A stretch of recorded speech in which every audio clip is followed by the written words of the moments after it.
기도하고 시작하겠습니다. 네, 잠부터 짧게 해주세요. 하나님, 저희 이렇게 방학 동안에 건강히 지내다가 다시 만나게 하심을 감사합니다. Эзэн минь та бидний өнгөрсөн амралтын хугацаанд сахан хамгаалж энэ цагтаас дахин уулзах боломжийг өгч талархъя. 저희가 말씀을 가르침 받을 때 가까이 계심을 감사합니다. Эзэн минь бид нар таны үгийг сонсох үед та биднэртэй ойр итгэж тантай талархъя. 또 저희 각자의 생활 가운데 저희를 위한 일하심을 나타내심을 감사합니다. Мөн та биднийг тус бүртээ амьдарч явах хугацаанд хүн бүртээ хамт байж бидний амьдралд донд өөрөө хамт байсны төлөө талархъя. 저희의 배우는 이 가르침들은 그냥 배우는 걸로 끝나는 것이 아님을 믿습니다. Эзэн минь биднэрт сургаж байгаа энэ таны зааж байгаа зүйлсүүд нь бидний зөвхөн сурагд дуусах зүйл биш гэдэгт итгэж байна. 가르쳐 주신 대로 생활 가운데 일하심이 나타날 줄 믿습니다. Эзэн минь та биднэрт зааж байгаагийн дагуу бидний амьдралд мөн эдгээр зүйлсүүд өгүүлдэгдэх болно гэдэгт итгэж байна. 저희가 믿음으로 붙잡은 말씀들이 놀라운 일로 나타나게 하여 주시옵소서. Эзэн минь бид итгэлээр хүлээж авах таны үгс бүр бидний амьдралд биелэлээ болгох тухай минь залбирч байна. 하나님의 분명하고 강력한 역사가 제 생활 가운데 나타나게 하여 주시고 Эзэн минь таны тодорхой бас илчлэлтэй таны үйлсүүд бидний амьдрал дээр илэрхийлэгдэж өгөөсэй. 어디 있든지 하나님의 밝은 빛을 바라는 저희가 되게 하여 주시옵소서. Бид хаач байсан таны биднэрээ тусгах тэр гэрлэлийг харахад тусалж өгөөч. 이 시간도 친히 하나님께서 가르침을 주시옵소서. Эзэн минь энэ цагт мөн та тусгаалan биднэрт зааж өгөөч. 잘 설명하게 하여 주시고 잘 깨닫게 하여 주시옵소서. Бид мөн сайн тайлбарлаж бас зөв ухаанаар тусалж өгөөч. 예수님의 이름으로 기도하옵나이다. Эзэн Есүсийн нэрээр залбирanгуйлаа. 아멘. Амен. 사무엘하 15장 33절부터 36절까지 4절 33절부터 36절까지 읽어주시기 바랍니다.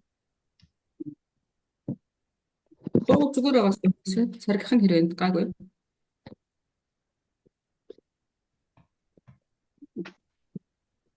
За 33절부터 33절부터 36절까지. 네. За тэгвэл хамтдаа хичээлдээ орцгоё. 2-р Самуэль номны 15 дугаар бүлгээс үзэж байгаа нь 2-р Самуэль 15-ын 33-аас эхэлж байгаа. За би 33-аас 36 хүртэл уншиж өгөх гэж байна. За 33절부터 36절 юм байна. 네. 네. За Давид түүнд хэрв чи надтай хамт явбал чи надад тээр болно. Харин чи хот руу буцаж Абсаломд хаантан минь урд нь эцгийн танд зарц байсны адил одоо би таны зарц болъё гэж хэлбэл Ахитофелийн зөвлөгөө миний төлөө бүтэргүй болгож чаднаа. Чи тэнд тахилч Задок Абиатар нартай хамт байх босуу. Тиймээс чи хааны өргөөнд сонссон болгоно тахилч Задок Абиатар нарт дамжуулагдсан. Харагтун тэдний хоёр хүүхэн буюу Задокийн хүүхэн Абиатарын хүүхэн Йонатанаар тэдэнтэй хамт байна. Сонссон болгоно надад тэднэр дамжуулсгаа гэв. Амен. 아멘. 지금 압살롬의 반란을 피해서 쫓겨가는 가운데서 지금 일어나는 일들을 기록한 그런 말씀입니다. За одоо болохоор Давид хаан Абсаломын нөгөө сүрдүүлээс зутаагаад явж байгаа тийм түүнд хөөгдөж байгаа ийм үед дээр гарч ийн. 그럼 다윗의 하는 말이나 사람들이 하는 말과 행동이 우리가 가져야 할 신앙이 어떤 것인가를 알려주는 내용들이죠. За тэгээд Давидыг хэлж байгаа үг болон эргэн тойронд байгаа хүмүүсийн нөгөө нэг үйлдэлүүд тэгээд бас үүргүүдийн талаар энэ дээр гарч ийн. 어려움을 당했을 때 우리가 어떤 행동을 해야 되는지 우리에게 본을 보이는 그런 가르침들입니다. Хүн ямар нэгэн хэцүү зүйлтэй тулгарх үед түүнээс гарч байгаа түүнээс ямар үйлдэлүүд гардаг барч болдог талаар эндээс биднээс харж болно. 이 사무엘하의 가장 중요한 요점은 우리 모든 인간들은 하나님의 통치, 하나님의 다스림을 받는 백성임을 우리가 알아야 된다는 그런 내용입니다. За энэ Самуэль 2 дугаар Самуэль Библийн сэтлийг юуг мэдэх вэ гэхээр хүний одоо Бурханы ямар ч үед Бурхан тухайн үед хамт байдаг гэдэг бид нэр эндээс ингээ харах боломжтой. 그래서 하나님이 인도하시는 대로 하나님이 가르치시는 대로 행해야지만이 자기에게 평안함이 온다는 걸 알려주시는 내용들이죠. Тэгээ энэ дээр бас юу гэх вэ гэхээр хэрэг Бурхан тэр хүнийг удирдахгүй бол тухайн хүний амьдралд нь амар тайван гэдэг зүйл огт байдаггүй гэдгийг бас эндээс харж байна. 다윗은 환란을 겪었지만 하나님의 인도함대로 따른 결과가 평안을 되찾게 됐습니다. Тэгээ Давид мэдээч хэрэг нөгөө нэг ийм эцэг байдлуудад тулгарсан ч гэсэндээ Бурханы удирдлагын дагуу Бурхан удирдах өгснөөр дараад нь ингээ өөр замыг харна болсон. 그러나 반역을 일으킨 압살롬은 하나님의 통치와 인도를 받지 않은 결과로 자기 원하는 것이 이루어지지 않았죠. Харин Абсалом болохоор эхлээд бослог гаргаад ингээд явсан ч гэсэнтэй тэр явах замд Бурханы ингээ удирдлагыг аваагүй. Бурханы ингээд Бурханаар удирдуулаагүй учраас сүүлд нь бас өөрөө хүссэн зам руу очиж чадаагүй байна. 그래서 다윗이 하는 모든 말에는 하나님의 통치받는 자가 어떠한 믿음을 가져야 되는지를 알려주시는 그런 내용들입니다. Тэгээ бид нэр эндээс энэ үйл явдлуудаас юу мэдэх вэ гэхээр Давидын үйлдэлээр дамжуулаад Бурханы удирдлагыг авсан хүнд ямар төрлийн итгэл байх ёстойг ингээд сурах боломжтой. 그러면은 지금 다윗의 친구 후세라는 사람이 다윗에게 찾아온 그 상황을 우리가 읽었습니다. За хэдүүлээ сая энэ чинь уншсан агуул болохоор Давидын найз байсан Хушайгийн талаар уншсан. Хушай гэдэг нь талаар. 인간적인 그 생각으로는 친구가 곁에 이렇게 같이 따라가면 굉장히 어떤 그 마음에 위안을 얻는 것이 보통 인간의 마음이죠. Тэгээ ямар нэг хэцүү зүйлд ингээ хажууд найз байж байгаа л тэгээ найз хамт ингээ надтай байх юм бол их түшигтэй уулна тий. 자기의 기분과 감정을 따라 판단하지 않고 하나님의 뜻이 뭔지를 그때도 분별한 겁니다.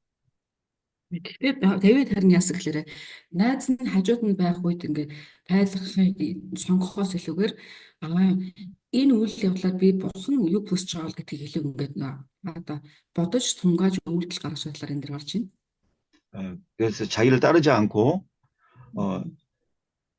예루살렘으로 들어가는 것이 더 중요한 역할을 감당할 수 있다라는 것을 다윗이 알고 그렇게 말을 했습니다. Мэдээж хэрэг найз нь түүний хажууд байх юм бол түшигтэй, нөмөртэй ийм байх болно. Гэхдээ Давид харин хэлэхээр тэрнээс илүүгээр Хушай Иерусалим руу очих юм бол Иерусалимд очиод хийх түүний үүрэг нь надтай хамт байсаас илүү дээр гэдгийг ингээд сонгосон байгаа. 그러니까 이 말에는 나라에 다시 평안을 되찾기 위한 하나님의 인도하심에 따른 그런 말이었습니다. Тэгээд Давидын энэ үйлдэл болохоор Хушайг тийш нь явуулж байгаа үйлдэл болохоор тэр улсын төлөөх зүйл буюу улс дахин амар тайван болж нөгөө бослого дарагдахын төлөөх ийм үйлдэл байсан. 후세에게 두 가지의 그 부탁을 했는데요. За тэгээд Хушайд болохоор хоёр зүйлийг ингээд гуйсан ба Хушай юу гэж Хушай 33절부터 그 34절 이 두 절은 압살롬의 모략을 그 무효케 해줄 것을 그것을 가로막아 줄 것을 부탁을 했습니다. За нэгт нь болохоор 33 34 дээр гарч байгаа.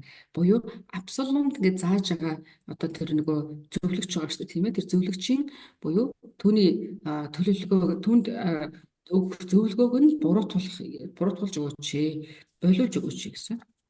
Ийм зүйлээс гуйсан. 압살롬이 얼마나 뛰어난 모략을 베푸는 모략가인지를 모든 그 왕과 신하들이 다 알고 있었어요.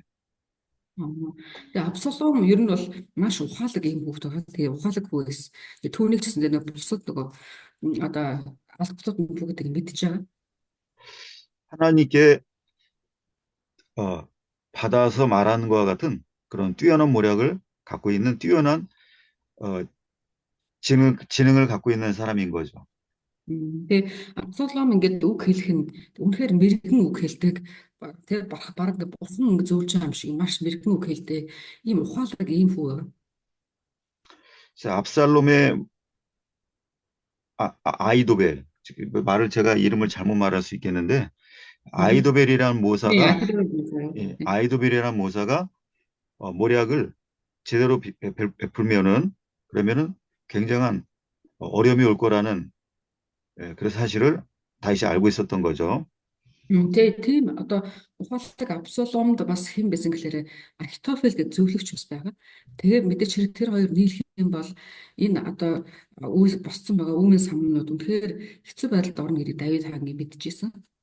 그래서 후세도 모략을 베풀 수 있는 사람이기 때문에 들어가서 아이도벨의 모략을 그것을 막는 그런 모략을 베풀라고 이렇게 부탁을 한 거죠. Мгм. Гэтэ энэ Хушай ч гэсэндээ бас урд нь зөвлөх байсан гэсэн тий. Тэр утгаараа очоод өөрийнхөө одоо хуучин байсан байр сууриа хэлээд зөвлөх байсан гэдгээр хэлээд тэр дунд оролцох юм бол тодорхой хэмжээгээр Ахитофел болон Абсаломын зөвлөгөөг ингээд Ахитофелийн ядаж зөвлөгөөг ингээд өөрчилж болно гэж Давид хэлсэн. 그럼 이런 다윗의 마음은 하나님의 마음과 같은 마음인데요.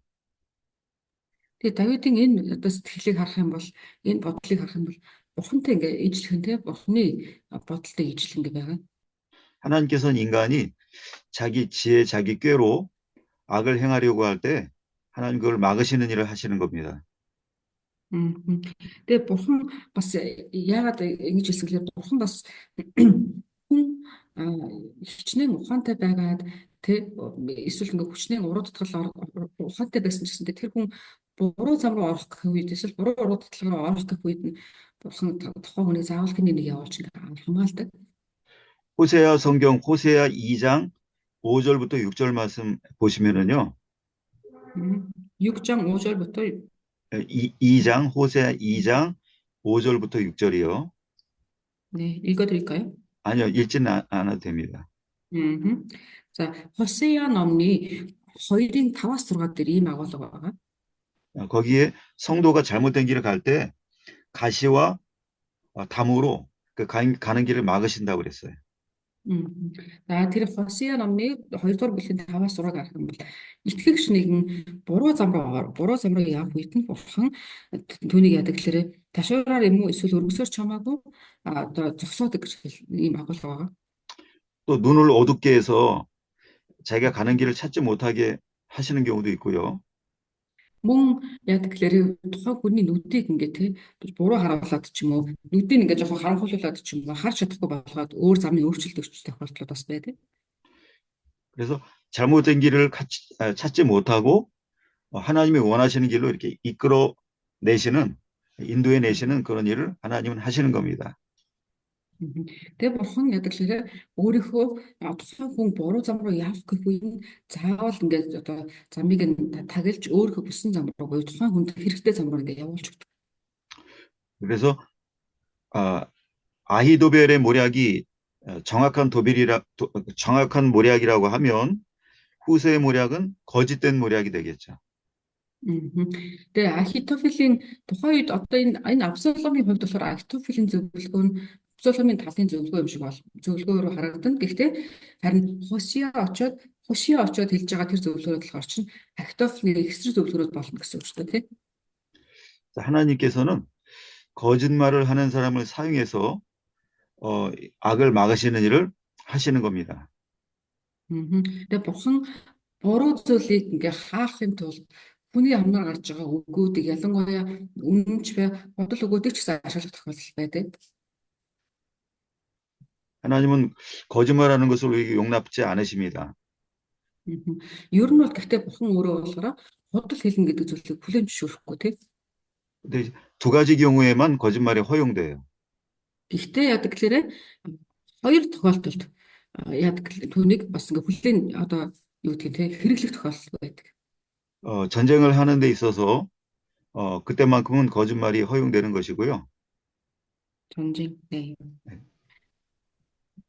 Эхнийх нь болохоор дайн тулааны үед тийм дайн тулааны үед тодорхой хэмжээгээр нэг бодлоо хэлхийг хүлээн зөвшөөрсөн тохиолдол байгаа. 악인으로부터 의로운 자를 살려내는 일을 위해서 악인에게 거짓말을 할 수 있습니다. За хоёр дахь нь болохоор одоо хоромоо хоромоо төлөвлөгөөг ингээд биелүүлэх гэж явж байгаа. Нэгэнд худал хэлснээрээ зөв түүнийг аварч байгаа тохиолдолд ингээд бас хүлээн зөвшөөрсөн тохиолдол байсан.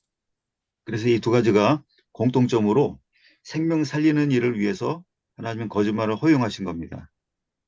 Өөрөөр хэлэх юм бол энэ хоёр нь дайнч бай, муу нэгээс зогсоосон ч аль аль нь хүний амийг аврахын төлөө ингэж зүйлс учраас ухаан энэ хоёр дээр одоо хийлгэсэн тохиолдол байгаа. 여리고성에 정탐을 하러 간 두 사람을 라합이 여기 없다고 거짓말한 것도 거기에 해당되는 일이죠. За жишээлх юм бол юу байна гэхээр Ерихо цайсыг эзлэхээр явах үед хоёр туршуулыг Рахаб нуудаг шүү дээ, тий. Тэр Рахаб нөгөө хүн өөрийнхөө талынхын болохоор тэд нэр байхгүй гэж хэлдэг. Тэгээ ийм ч гэсэндээ бас одоо нэг талаар худал хэлсэн зүйл шүү дээ, тий. 지금 잠깐 체크를 한 번 더 할까요? 들어오신 분. 네네. За хэрэг сая сүүлд орж байх те нөгөө нэг хэвлийн дараа орж ирсэн гэдгийг бүртгэж. 새로 들어오신 분이 지금. 네, 맞네요. 언흥님. 언흥님 그리고. 네, 어용님. 잠깐만요. 어윤님. 네, 그리고요. 게릴레님. 게릴레님. 네. 그다음에 네, 여기까지입니다. 여기까지요? 이과일님, 길리님. 예, 여기까지죠? 7명. 7분이죠? 네. 예, 6명. 8분인데요. 같이 네. 화면에 안 보이는 분이 나랑 게릴레님인데? 네, 나랑 게릴레님도 계셨어요. 그래요? 잠깐만요. 되게 이렇게. 나랑 게릴레님도 계셨고. 네, 그럼 여기까지죠? 네, 그리고 그래서 총 9명인 것 같아요. 9분, 예, 알겠습니다. 네. 후세에게 부탁한 다윗의 두 가지 부탁 가운데 두 번째는요. David үргэлжлүүлээ. Одоо сайн нэг хушаад Давид хоёр зүйлийг гүйсэн гэсэн. Тэгээ нэг нь болохоор очиод Ахитофелийн зөвлөгөө гэсэн. Одоо хоёр дахь нь болохоор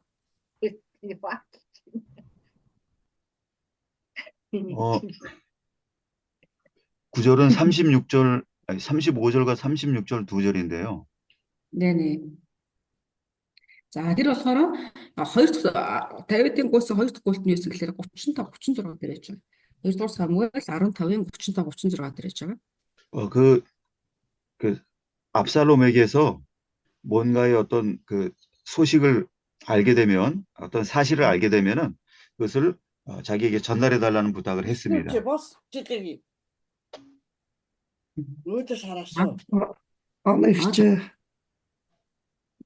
За оногч Микэн дарагдчих.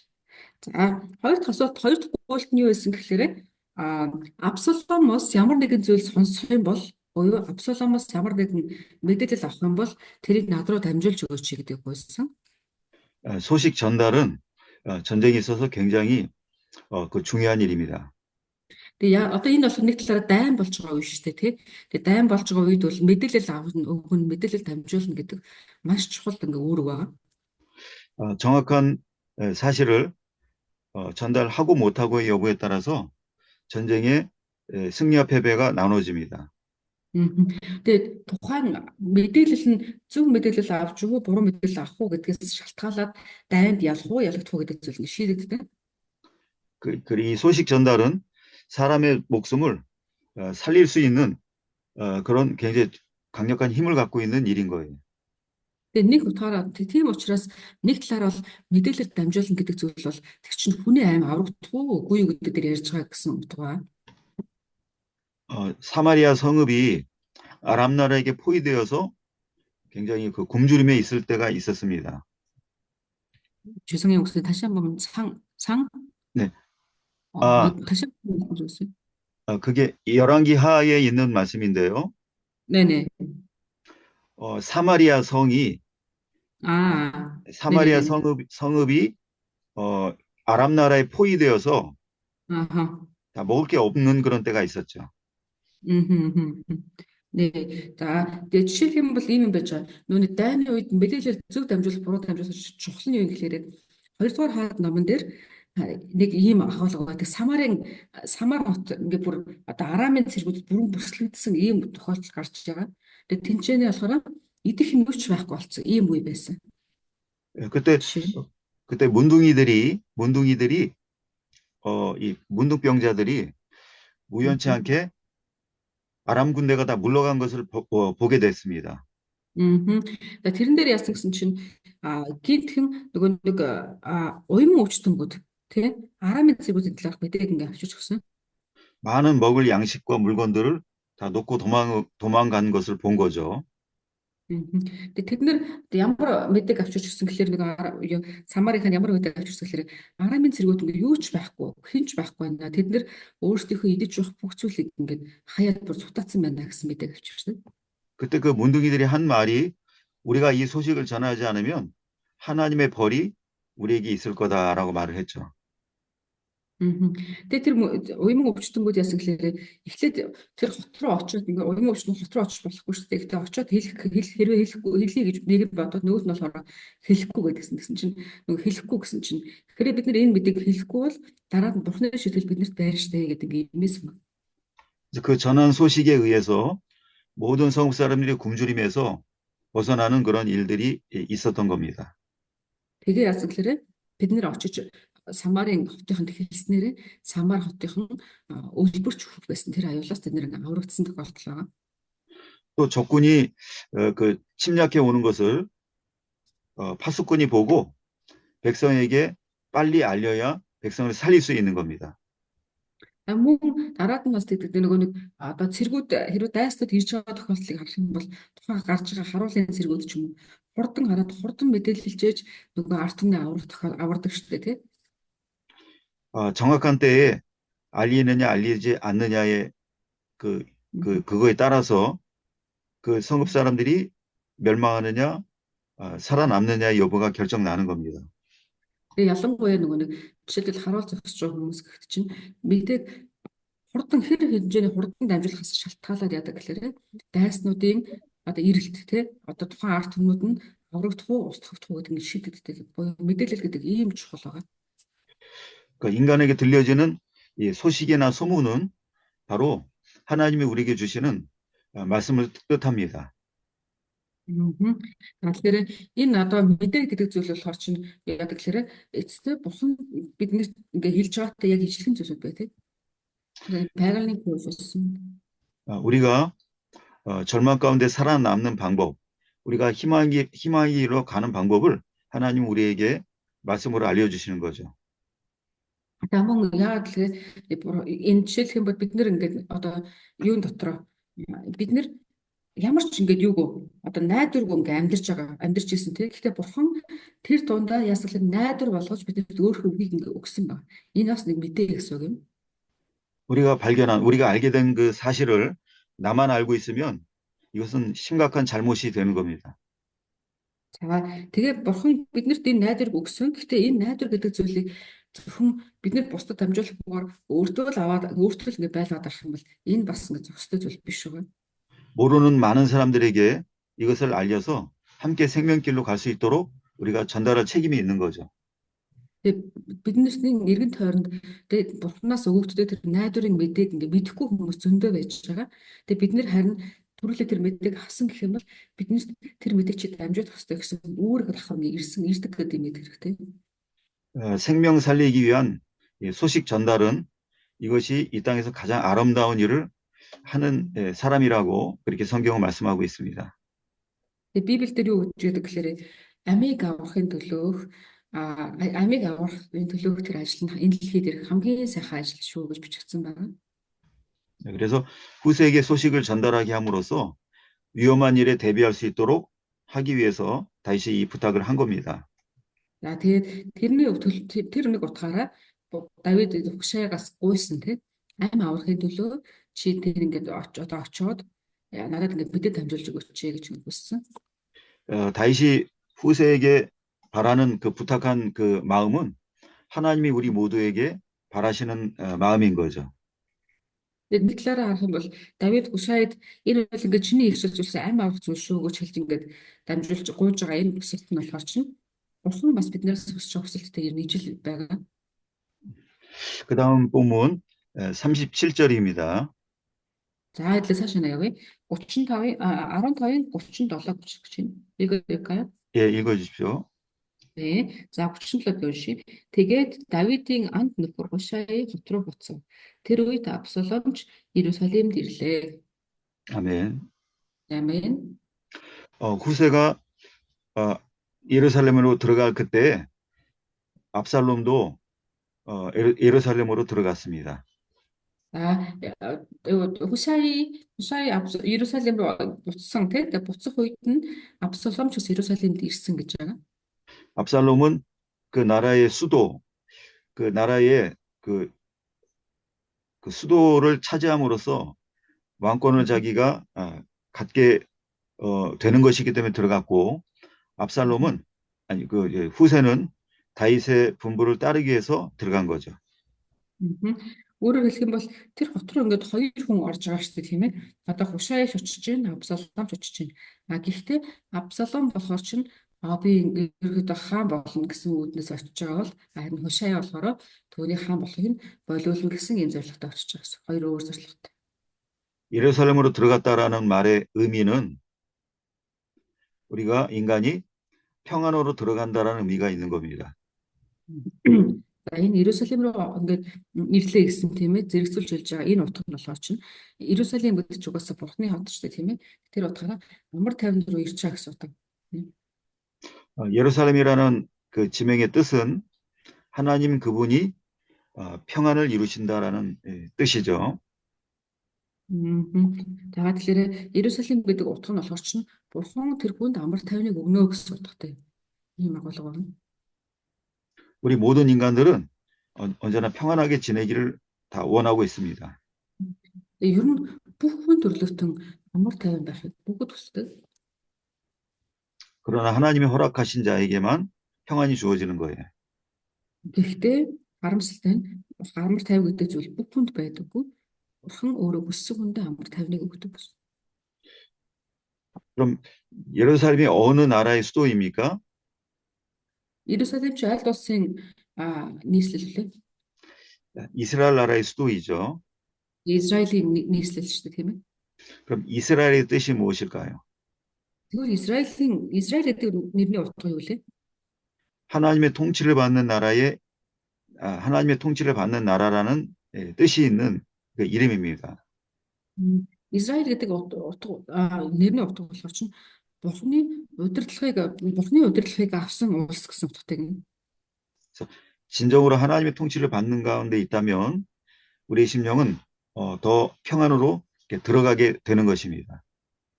Өөрөөр хэлэх юм бол мэдээч хэрэг өөрөөр хэлэх юм бол юу гэсэн утгатай гэхээр Израилийн Иерусалим гэх юм бол Израилийн буюу Бурхны удирдлагыг авсан улс яг л Бурхны амар тайван руу ордог гэсэн утгатай. Израиль Иерусалим гэсэн утгатай. 후세와 압살롬 서로 다른 입장을 갖고 있는 두 사람이 각기 예루살렘에 들어갔다고 기록되어 있습니다. За ихтэй 37 гарах юм бол тэр газар руу хоёр хүн хоёр өөр зорилгыг тэгээд орж байгаа талаар гарч ийн тийм. 똑같이 예루살렘에 들어갔지만 한쪽은 평안을 얻었고 한쪽은 평안을 얻지 못했어요. Тэгээ яг ижлэх хоёлаа нэг амар тайвныг олно гэсэн энэ газар руу орж байгаа боловч нэг нь амар тайвныг олсон харин нөгөөх нь олж чадаагүй гэсэн ийм үр дүнг дараа нь ирж байгаа. 그것은 인간이 아무리 평안을 얻고 싶어도 하나님의 통치를 받지 않는다면 그 평안이 자기 것이 되지 않는다라는 의미가 있는 거죠. Тэр нь юу гэсэн үг гэхээр хүн хичнээн одоо амар тайвныг олохыг хүсдэг бүх хүн хүсдэг гэсэнтэй амар тайван байхыг хүсдэг. Гэхдээ яг үнэндээ Бурхны удирдлагыг авсан хүн л амар тайван олгодог гэдгийг, харин Бурхны удирдлагыг авахгүй тохиолдолд хүчний хүчийгээд амар тайван олдохгүй гэдгийг ингээ харж байна.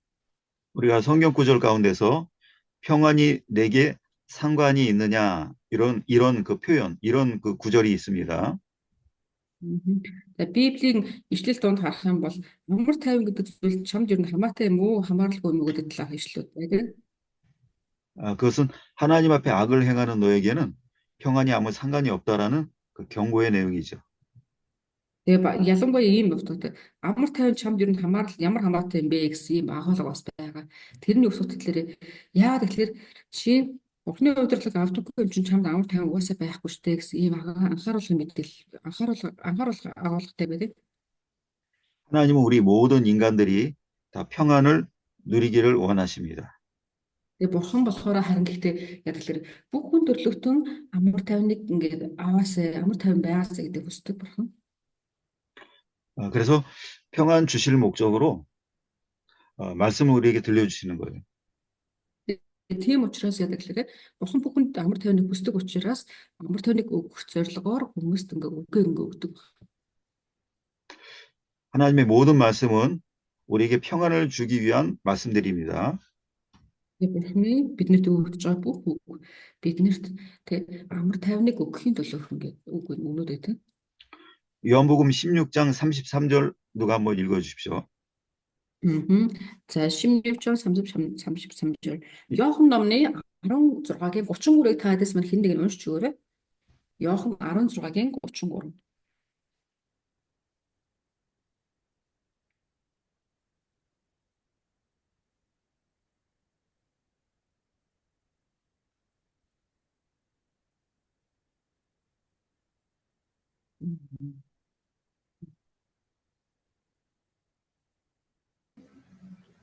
За миний дотор та нар амар амгалан байг гэж би та нарт энэ зүйлсийг хэллээ.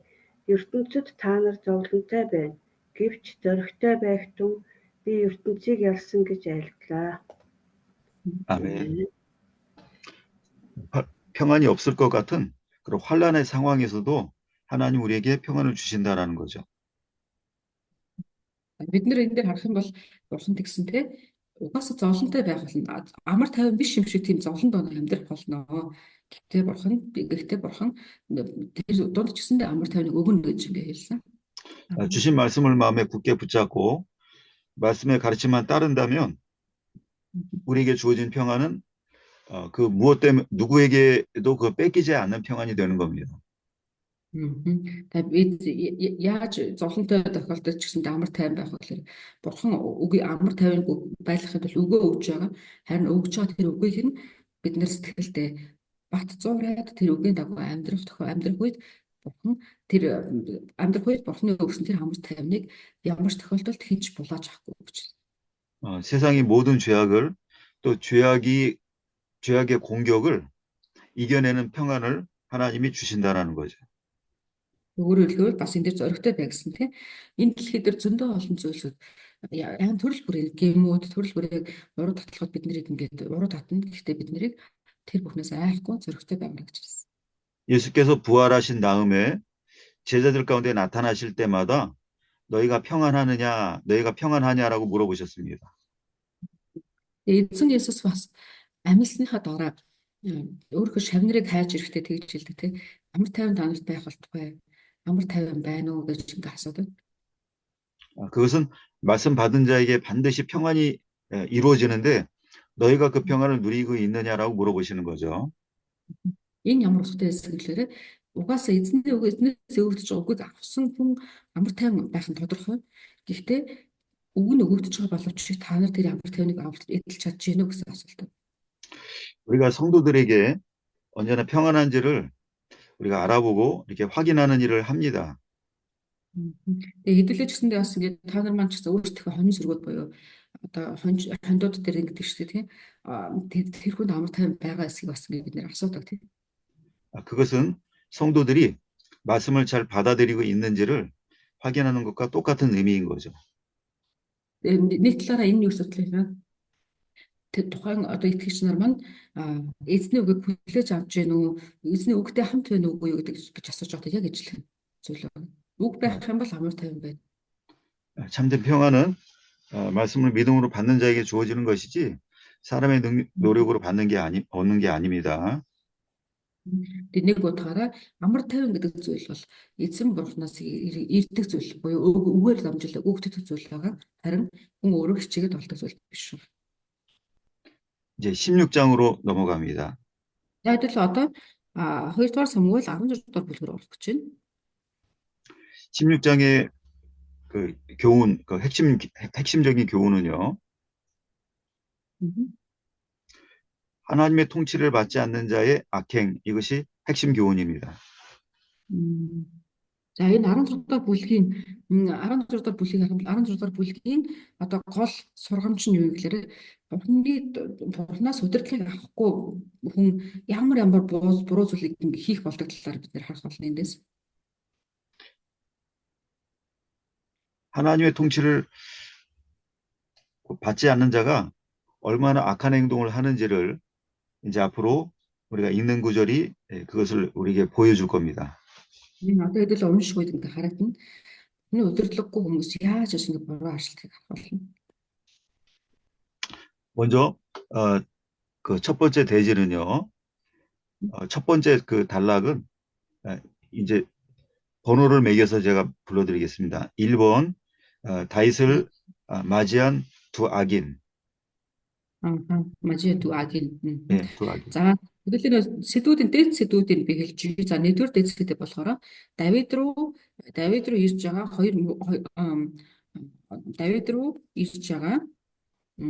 хоёр одоо хормоо хүн 1절부터 13절까지고요. 1-ээс 13 дахь эшлэл дээр гарч байгаа. 여기에 이제 작은 제목, 작은 1번.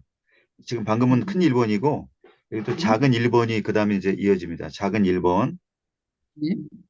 그러니까 이 가로치고 1번이 작은 1번입니다. 가로하고 작은 1번. 네. 작은 1번. 아첨과 모함으로 이익을 얻으려는 자. 아첨과 모함으로. 네. 아첨과 모함으로. 10에 아첨이라는 건 이제 아부하거나 듣기 좋은 말을 해서 마음을 얻어내는 그런 의미예요. 예. окей. За тэгээд энэ нэгийн одоо 16-гийн 1-ээс 13 дахь эшлэл байгаа шүү дээ. Давид руу ирж байгаа хоёр хормоо хүн гэсэн. За энэ дотроо дахиад одоо дэд сэдэв болоод орж ирж байгаа хгүй. Тэр нь болохоор эхнийх нь болохоор зусардах болон муу зорилгоороо ашиглыг бүртгэх гэж байгаа хүн гэсэн юм агуулга. 그것은 1절부터 4절까지고요. Тэр нь болохоор 1-ээс 4-р эшлэлээр байж байгаа. 그래서 작은 1번 1절부터 4절까지 한번 읽어 주십시오. За хэдүүл одоо яг энэ талаар үзэж байгаа буюу 1-ээс 4-р эшлэлийг би одоо унших гэж байна. За Давид ориглоос цааш жаахан доошлов. Харагтун Мефибошетийн зарц Зиба хааныг тосгож очлоо. Тэрээр эмээлсэн хос хилчгэн дээр 200 ширхэг талах, хатаасан үзэм, 100 багц, 100 жимс, нэг тулам усан үзмийн дарс ачсан байв. Хаан Зибагаас чи юунд эдгээрийг авч ирнэ вэ гэж асуухад Зиба элчигнүүд нь хааны гэрийнхэнд унаа талах болон 100 жимс нь залуу хүмүүст идэх хоол, усан үзмийн дарс нь цөлд эцэж ятарсан хүмүүст ууй гундаа болох юм а гэв. Хаан эзний чинь хөвгүн хаан байна гэхэд Зиба хаанд Харагтун өнөөдөр Израилийн гэр эцгийн минь хаанчлыг надад эргүүлж өгнө гэсээр тэр Иерусалимд үлдсэн гэлээ. Тэгэхэд хаан Зибад үзэгтэн Мефибошетийн хамаг юм чинийх гэхэд Зиба эзэн хаан минь таны нүдний би тааллыг болох болтугай хэмээн мөргөн сүгдэе гэжээ. 아멘. 여기 시바라는 사람은 사울의 종이었고 요나단의 아들 무비보셋을 그 섬기도록 명령받은 사람이죠. За Зиба гэдэг хүний талаар гарч тийм ээ. Зиба болохоор чинь ер нь бол Давидын зарц байгаа. Тэгээ Давидын зарц бөгөөд тэрээр Йонатаны хүү Мефибошетийг халамжлаарай гэж ингээд Давид түүнийг ингээд одоо томилсон юм хүн байна. 그 시바가 많은 양의 음식물을 가지고 왕에게 온 겁니다. Тэгээд Зиба энэ дээр болохоор асар их идэх бол те хүнс аваад хаан дээр ирсэн талаар гэж байна. 그 지금 쫓겨가는 상황에서는 여러 가지 먹을거리가 음식이 굉장히 필요한 그런 때입니다.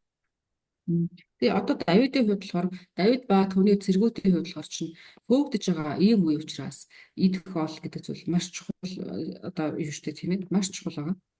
음식을 가져온 것을 기뻐하기보다 어떤 의도로 왔는지가 다윗은 그것을 알고 싶었던 거죠. Тэгэхээр Давид харин яасан гэхээр тухайн үед ингээд нэг тухайн нөхцөл байдалд хоол хүнсийг хараад баярлахаас илүүгээр ямар нөхцөл байдал үүсч өгөөдгийг Давид нь мэдхийг хүссэн. 그때 그 시바는 자기의 의도를 숨기고 왕을 돕기 위해서 이렇게 왔다고 말을 했습니다. Тэгэхээр харин Зиба яасан гэхээр өөрийнхөө доторх бодлыг ингээд нуусан тий нуугаад зөвхөн хаанд ингээд авчирлаа гэж хэлж байгаа. 그러면은 자기 주인 무비보셋과 같이 있어야 그것이 맞는 건데 왜 주인이 함께 있지 않고 넘어가느냐 이렇게 물어봤죠. Тэгээ Давид хаа юу гэсэн гэхээр Зибаг Мефибошетийг ингээд асрамжлаарэ гэдэг үлдээсэн байх. Түүний Зибагийн хийх ёстой үүрэг бол өөрийнхөө эзэн Мефибошетийг асрах шүү дээ тий. Гэтэл Давид юу гэсэн гэхээр чиний үүрэг чинь тэр байтал чиний эзэн чинь хаачаа вэ гэж ингээд асуусан. 이때 시바는 무비보셋이 나라가 자기에게 돌아온다는 말을 했다라고 그렇게 말을 했습니다. Тэгээ Зиба харин юу гэсэн гэхээр Мефибошет харин Иерусалимд үлдсэн эзний хаанчлалыг би эцгийнхээ хаанчлалыг буцаагаад өөртөө авнаа гэдэг ингээд үлдсэн гэж хэлсэн. 이 말이 사실입니까? 거짓말입니까? Гэтэ энэ Зибагийн энэ үг үнэн болов худлаа болов? 혹시 사실이라고 생각하는 분 계십니까? Энэ одоо энэ Зибагийн хэлж байгаа үг үнэн гэж бодож байгаа хүн байна уу? Худлаа байсан. 거짓말이었다고. 예. 우리가 성경을 뒤에를 이제 보면은 그것이 거짓된 것이라는 그 사실이 드러나죠. Тэгээд цаашаа хэдэл ингээ аяандаа үзэхлээрээ энэ Зибагийн хэлж байгаа үг худлаа байсан гэдэг ингээ мэдэгддэг тийм. 그러니까 사실이 아닌 것을 사실인 것처럼 말하는 그 거짓말을 하는 경우가 많이 있습니다. Тэгээд ер нь бол харахад үнэн биш зүйлийг үнэн юм шиг болгодог ийм тохиолдлууд маш олон гардаг тийм.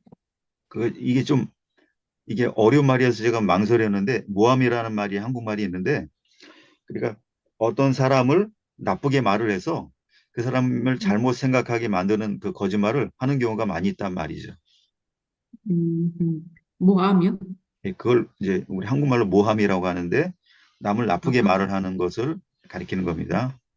Тэгээд Солонгост тийм агуулга байдаг гэнэ нөгөө хүнийг одоо харлуулахын тулд гэж ярьчих манай монголоор хүнийг харлуулахын тулд хүний талаар буруу ярьдаг шүү дээ тий. Тийм тохиолдол гэсэн Солонгост байдаг. Ялгаа байхгүй юм даа хүн төрөлхтөнд амьдарч байгаа бүх газар л юм байна. 아무리 다른 사람을 억울하게 만들고 나쁘게 말을 해도 본인이 와서 그 사실을 밝힌다고 그랬어요. Гэтэ тэр дээр юу гэхээр хичнээн хүнийг ингээд одоо гомдоогоо харлуулад буруу болгож болно. Дараад нь ядлыг тухайн хүн ирэх үед яадаг гэхээр бүх зүйл ингээд илчлэгдэн тий. 그러니까 법정에서 그런 일이 많이 있죠. хуулийн хүрээнд ч гэсэн бас ийм агуулга зөндөө байдаг тий. 이거 구절 잠언 18장 17절 한번 누가 찾아보십시오. 잠언 18장 17절. Хэдүүлээ хэн нэгнээ сургаалт өгс номны 18-ын 17 уншчихгүй. Сургаалт өгс 18-ын 17.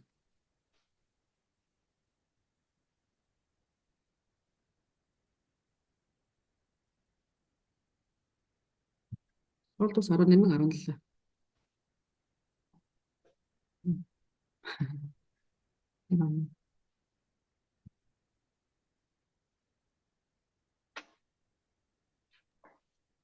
Сургаалт өгс 18-ын 17.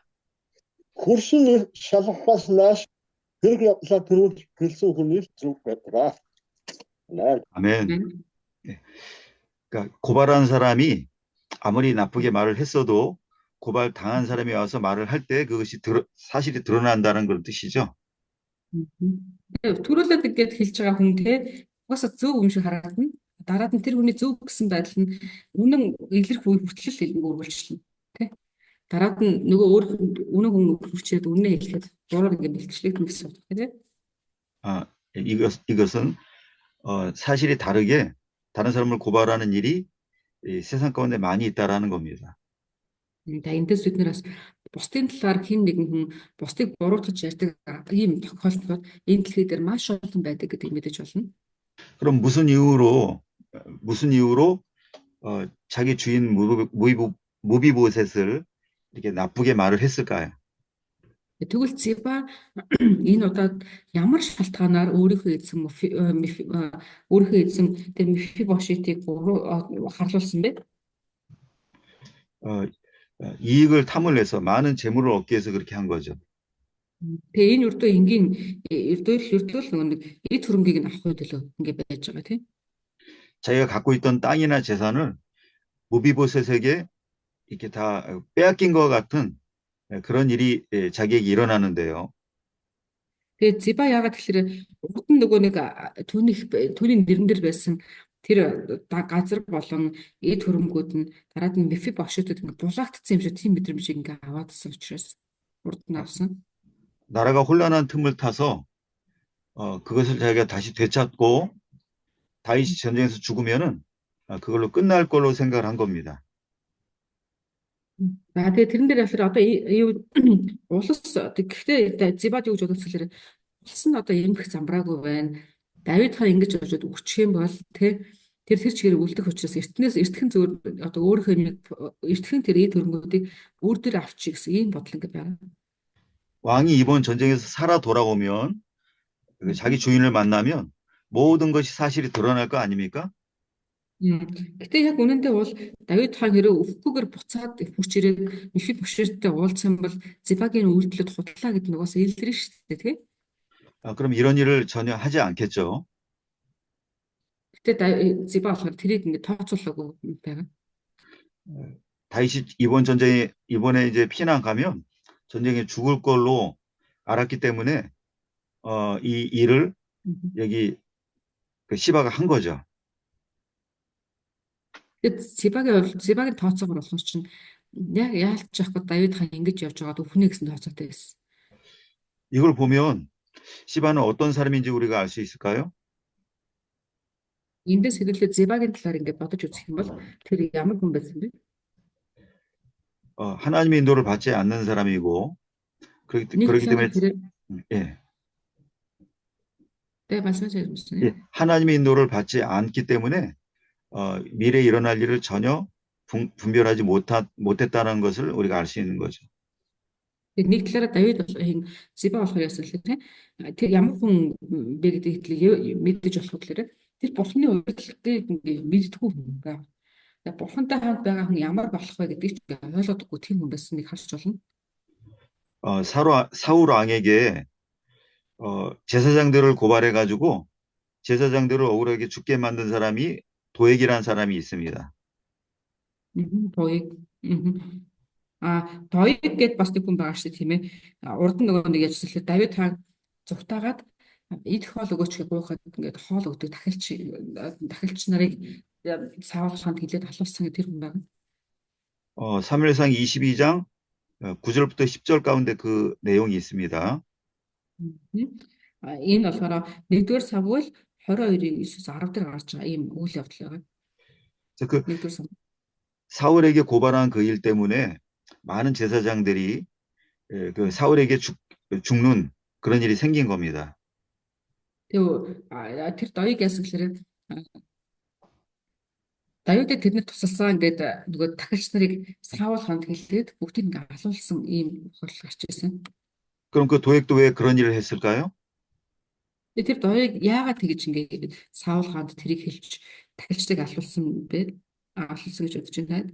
다윗은 언젠가는 쫓겨 다니다 잡혀 죽게 되고 그리고 사울만 오랫동안 왕이 될 걸로 알았던 거죠.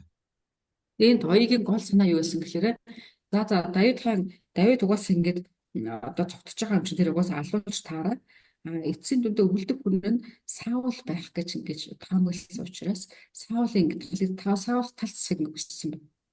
그러면 하나님의 인도를 받는 사람이라면 이런 행동을 할 수 있을까요? Тэгээ үнэндээ Бурхныг мэддэг, Бурхны удирдлагыг авдаг, Бурхны ингээд те удирдлагаар явдаг хүмүүс ийм үйлдэл хэзээ ч хийхгүй. 다윗이 도저히 왕이 될 것 같이 보이지 않는 상황에서 왕이 될 것을 말한 사람이 있습니다. Гэтэ харин эсвэгээр яадаг гэхээр Давидын нөхцөл байдлыг харах юм бол хизээч ингээд тэр ингээ хаан болохооргүй хизээ цэхлээгээргүй харагдаж байгаагүй. Гэтэ тэр донд ч гэсэндээ одоо юугүй бодлон сэргэг байж Давидыг хаан болно гэж харж ирсэн хүмүүс ч гэсэн бас тухайн үед байсан. 사울의 아들 요나단은 다윗에게 여러 번 말을 했습니다. 네가 반드시 왕이 될 것이다. Тэдгээр хүмүүсийн нэг нь бол Йонатан байгаа. Давид Саулын хүү Йонатан байсан. 그 말이 자기 스스로 한 말일까요? Тэр Йонатан юу гэж хэлсэн гэхээр чи заавал хаан болно гэж ингэ хэлсэн байна. Гэхдээ тэр яг үүндээ Йонатан өөрийнхөө бодлоор хэлсэн гэж бодож байна уу? 요나단도 역시 하나님의 인도를 세밀하게 받는 사람이었다는 것입니다. тэрээр 받는, харин яасан гэхээр 받는 사람이었다는 증거가 거기 있는 겁니다. Гэхдээ тэр харин яасан гэхээр өөрийнхөө бодлоор ингээд нөгөө бүгдийг дүгнэлтийгээд хэлсэн гэхээс илүүгээр Бурхны одоо удирдлагыг Бурхны өгж байгаа тэр мессежүүдийг хүлээж авдаг буюу Бурхнытай ойр байсан хүн гэдгийг бас мэдэж болно эндээс нь. 그러니까 두 가지의 말로, 그러니까 듣기 좋은 말과 거짓말로 자기 이익을 얻으려는 그런 일을 한 사람이 이제 시바였던 거고요. За энэ дээр харах юм бол тий дахин хэлгээд өгнөх юм бол өөрийнхөө одоо нэг зусар үгээр тий зусар үгээр худал байдлаар айлуулахаар тэр дундаас ингээ ашиг олчих гэсэн ийм сэтгэлтэй хүний талаар буюу Зибагийн талаар харлаа тий. 거기에 대한 보응은 반드시 하나님 앞에 받을 것이 받았다는 것을 우리가 분명히 알 수 있을 겁니다. Гэхдээ дараад нь энэ хүний үйлдэлийнх нь хариуг бурхан өөрт нь хэрхэн барьж байгаа талаар бид нэг ингээд хараад үзэн шүү дээ тий. 두 번째 악인을 보겠습니다. За хэдэл та цаашаа явъя.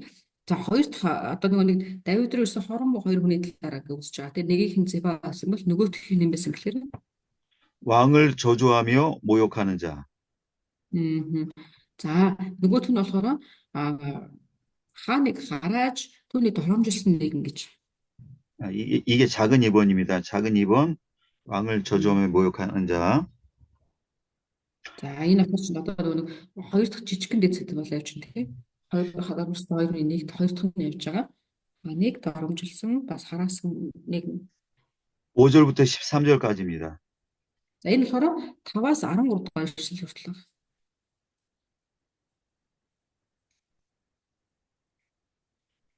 그러면은 5절부터 5절과 6절 두 절만 우선 읽어 주십시오. За эхлээд би 5 болон 6 дугаар ишлэлийг унших гэж байна. Давид хаан Бахуримд хүрч ирэхэд Харагтун Саулын гэрээхний нэг ургийн хүн буюу Герагийн хүүхэн Шимэ гэдэг нэртэй хүн хараал урсгасаар гарч ирэв. Тэрээр Давид болон Давид хааны хамаг зарцнаар луу чулуу шидэв. Давид түмэн хийшидэв. Ард түмэн хийгээд хамаг хүчит эрс хааны баруун зүүн гар талд байжээ. 아멘. 아멘. 이 시므이라고 하는 사람이 왕에게 따라와서 왕을 저주하는 말을 한 거예요. Энэ Шимэ гэдэг хүн тэр хааныг буюу Давидыг дагаж ирээд түүнийг хараасан талаар ярьчих. 왜 저주를 했을까 우리가 생각을 해봐야 되겠는데요. Тэгээ бид нэр Давидыг ингээд Давид хараалгах юу хийлээ? Тэгээ энэ хүн яагаад Давидыг харааж байгаа вэ гэдэг талаас бодож үзэх хэрэгтэй. 여기 사울의 이 친인척 사울의 족속이라는 이 말에 여기에 뜻이 담겨 있습니다. Тэгээ үүний шалтгаан нь юу гэхээр 5 дахь зүйл дээр байгаа энэ Шимэ гэдэг хүн бол Саулын ургийн хүн гэж гарсан тийм. Тэр байгаа.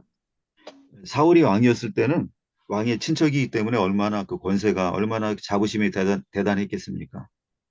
Тэгээд тухайн үед Саул хаан байсан тохиолдолд хаан байсан үед хааны хамаатан гэвэл тэр хүмүүс ямар ах вэ? Тодорхой хэмжээний дагаад нэлээд өндөр байр суурьнд байсан байж таарна шүү дээ, тийм.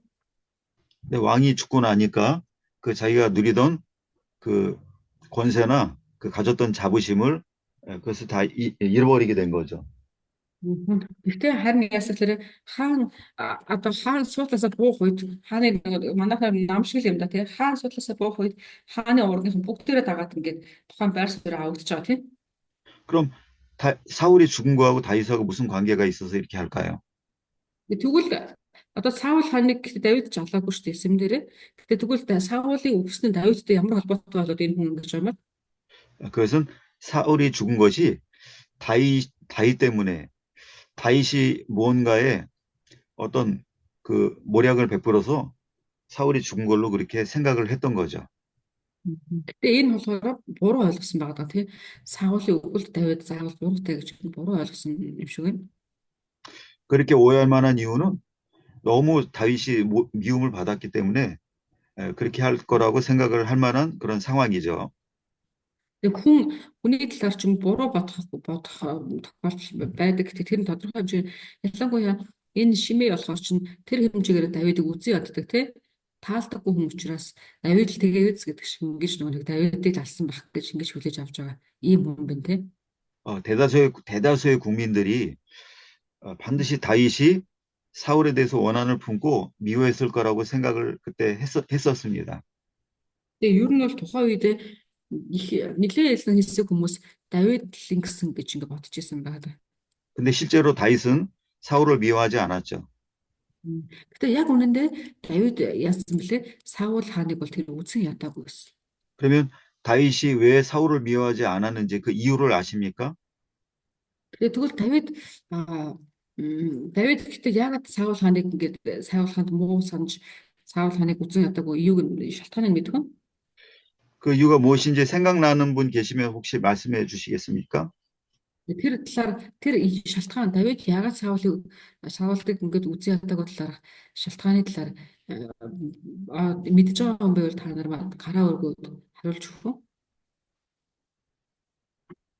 За минь баяр Бурхны тусдаг хүн байсан. Хаан Саул. Тэгээ хаан гэдэг болтой. 왜냐하면 그 사울 왕이라는 그 권세를 하나님께서 주신 거기 때문에 그 다윗도 그걸 알고 있었기 때문에 하나님께서 세워주신 사람을 미워하면 안 된다는 그런 생각을 가지고 있었다고 하네요. 예. 정확히 말씀하셨고요. тодорхой зөв. 조금 말을 제가 바꿔서 말하겠습니다. Тэгэхээр би энийг дахиад арай нэг өөр үзэсгэлэн дахиж тайлбарлая гэвэл 다윗이 하나님의 통치를 온전히 받고 있었기 때문에 그렇게 할 수 없었던 겁니다.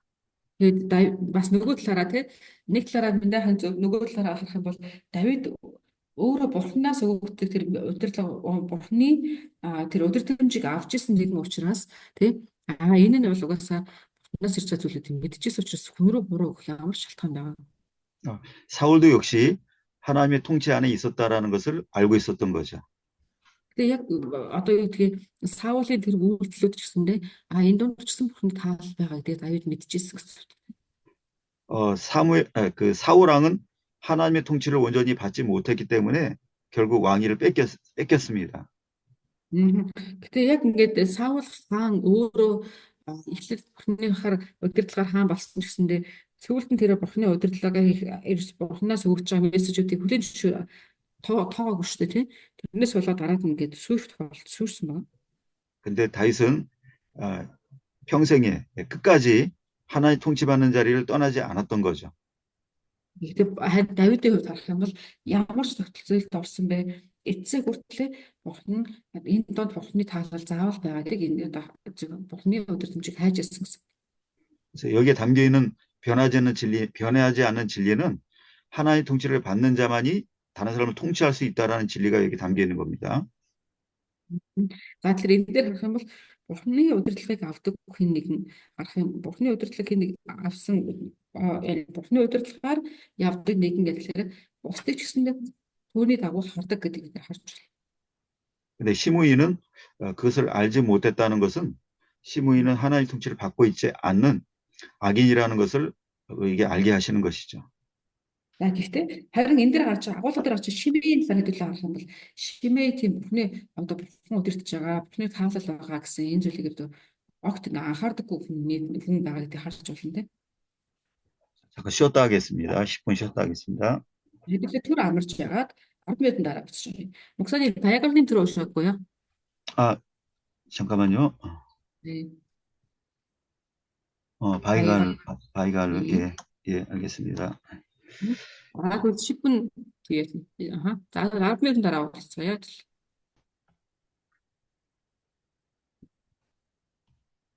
다음 구절,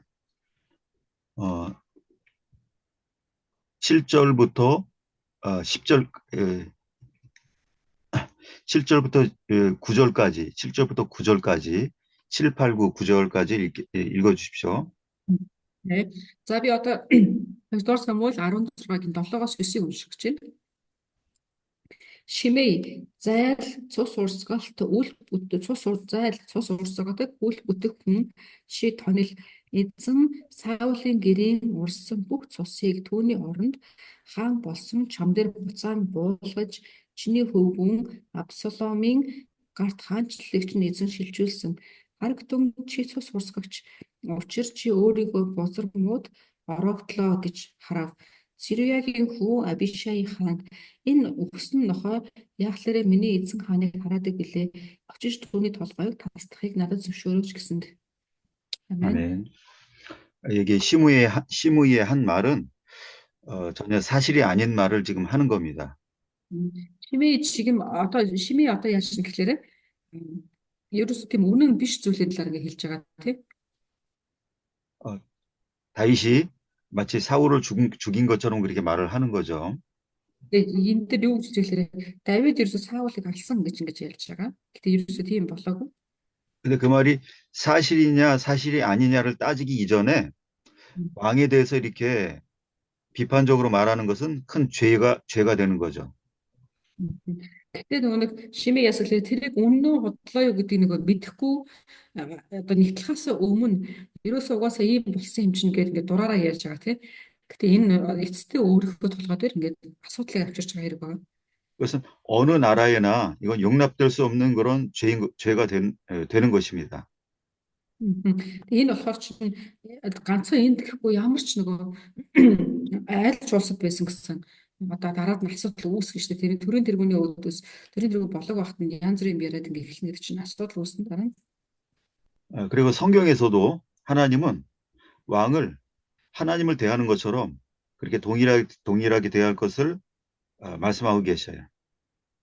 За тэгээд Библиэлд ч гэсэн бас хэлж байгаа тийм. Альва хаанчлал альва улс яадаг гэхээр хаан ингээд бүх зүйлийг мэддэг талаар хэлж байгаа. 왕뿐만 아니라 재판하는 재판장이나 백성의 지도자를 어느 누구도 욕하거나 저주하는 것을 용납지 않으셨습니다. 근데 ер нь бол аль ч улсад гэсэн тухайн улсын тэргүүнийг тий муулах эсвэл гүтгэх эсвэл хараах энэ зүйлүүд ингээ хүлээн зөвшөөрдөггүй. Хуулиар ингээ одоо зөвшөөрөл тэгээд хоригддаг. 출애굽기 22장 28절 한번 읽어 주십시오. 22장 28절. 네. За гэтэл номны за хин нэг нь гэтэл номны 22-ын 28-ыг уншчих уу?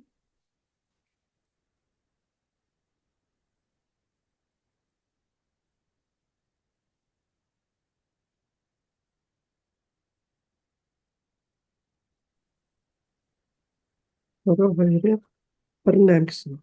Би 22-ын 28. Чи бурхныг бүү хараа. Мөн ард түмнийхээ удирдагчийг бүү хараа. Амен. 아멘.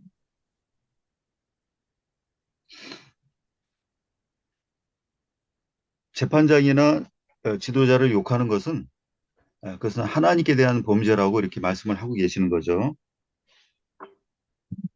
За энэ дээр гарсан тийм бурхныг бүү хараа гэж хэлсэн. Удирдагчийг бас бүү хараа гэж хэлж байгаа. 전도서 10장 20절에는 마음에서라도 왕을 저주하지 말라라고 말씀했어요. Бас номлогчийг бас номны 10-ын 20 дээр бас тэгж байгаа. Амаараа зүрхэн дотороо ч гэсэндээ удирдахчаа бүү хараа гэсэн үг байгаа. 그 조조한 말을 사람이 듣지 못한다 할지라도 공중의 새가 그 소리를 전파한다고 그렇게 기록돼 있어요. Тэгээ ингэж байгаа. Тэр зүрхэн дотороо харааж байгаа тэр хараалыг чинь хүн сонсохгүй байж болно. Гэхдээ агаарт нисэж байгаа шууд надад ирж хэлнэ шүү гэж ингэ хэлж байгаа. Бурхан мэдээлэл шүү.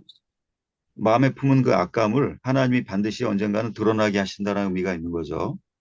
Өөрөөр хэлэх юм бол зүрх сэтгэлдээ бодож байгаа бүл зүйлийг чинь бурхан заавал мэднэ, илчилнэ гэдэг хэлж өгч байгаа.